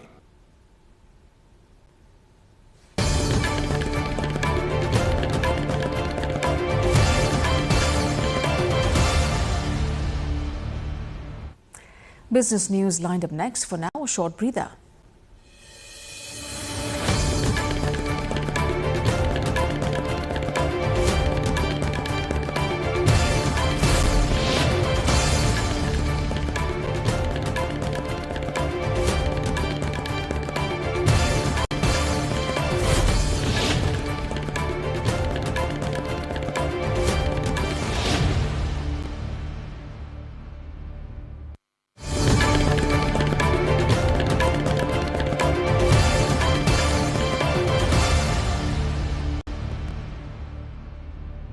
The United Arab Emirates energy giant Abu Dhabi National Oil Company, ADNOC, is accelerating its investment plans to award projects about $54.5 billion between 2026 and 2028 as part of its 5-year capital program. The announcement was made at the Make It with ADNOC forum, where the company said the move marks a new phase of expanded project execution across the energy value chain to help meet rising global demand. Established in 1971, ADNOC is fully owned by the Abu Dhabi government and ranks among the world's largest energy companies. The announcement follows the UAE's imminent exit from the Organization of the Petroleum Exporting Countries, OPEC, and the wider OPEC Plus alliance, effective Friday, which ended the country's nearly 60-year membership after repeated friction over production quotas. The withdrawal announced Tuesday by the UAE as a sovereign strategic choice based on the country's long-term economic vision is expected to free the UAE, which has an estimated output capacity of up to 5 million barrels per day by 2027, to adjust its production independently. It is estimated that with the UAE leaving, OPEC will lose about 15% of its total production capacity.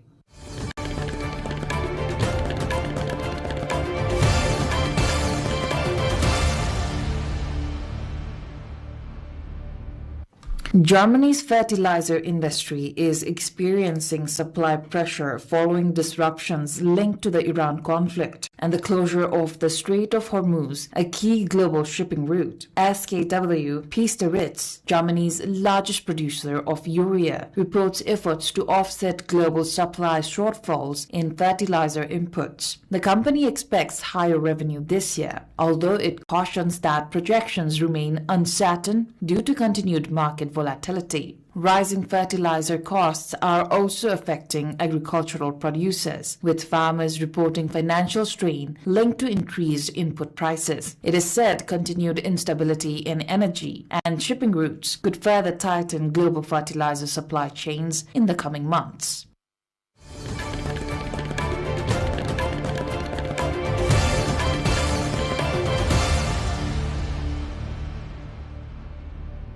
The family behind the South Korean corporate giant Samsung has completed its payment of a 12 trillion won, equivalent to $8 billion inheritance tax bill, the largest such settlement in the country's history. Chairman Lee Ye-yong and other members of the family, including his mother Hong Ra-hee and sisters Lee Bu-jin and Lee Seo-yun, paid the sum in 6 installments over the last 5 years. The bill is tied to the estate left by the firm's late chairman, Lee Kun-hee, who died in October 2020. Samsung is South Korea's biggest chaebol, or family-owned business, with operations spanning electronics, heavy industry construction, and financial services. Lee Kun-hee left a 26 trillion won fortune, including shares, property, and art collections.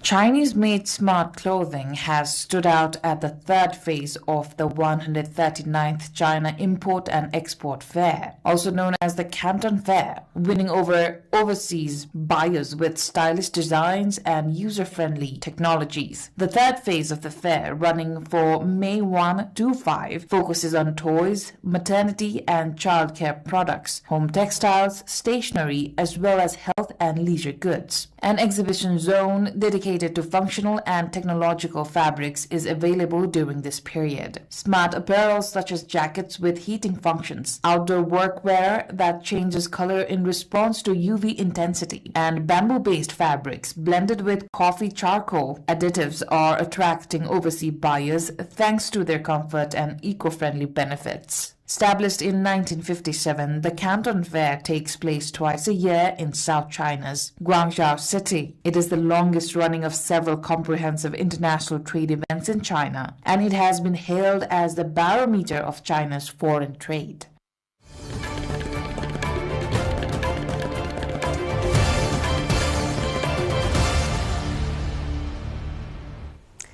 Time now for sports update.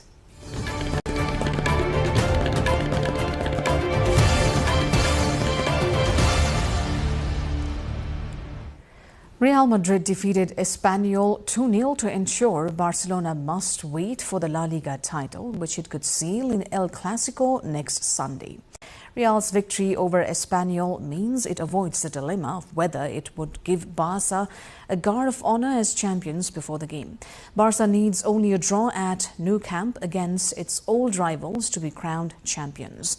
In the 97 years of La Liga, the title has never been won in El Clasico.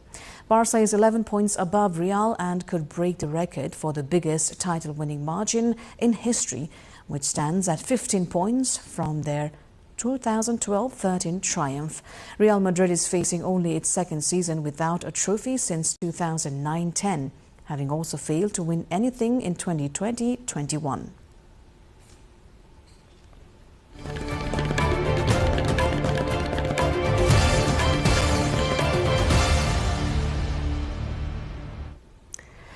The Department of Hydrology and Meteorology has warned that a weather system bringing heavy rain and gusty winds is moving towards eastern Nepal.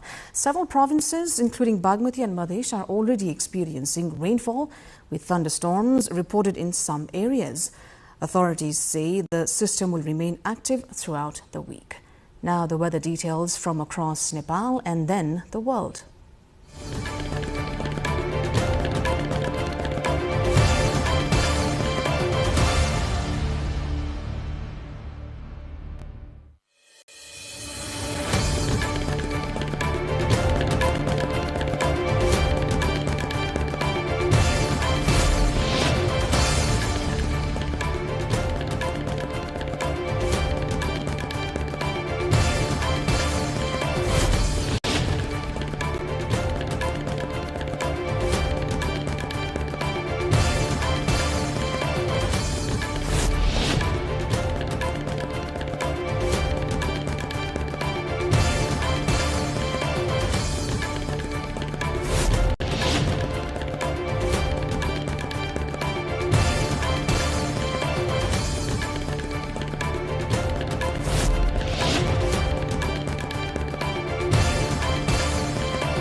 And before we wrap up, here's a reminder of our top stories this hour.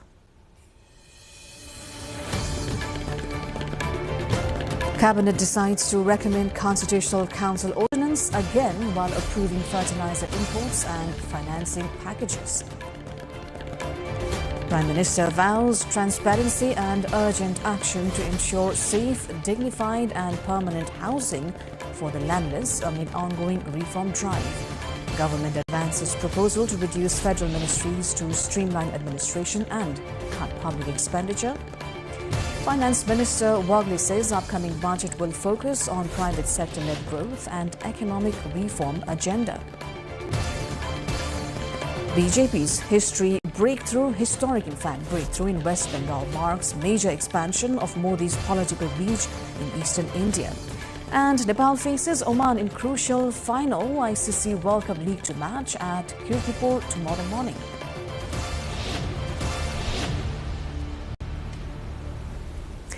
That brings us to the end of this edition of News Hour here on NTV World. Do join us through our social media and also visit our official website, nepaltelevision.com. I'm Sarah Sapsanamarai. Thanks for staying with us. Good night.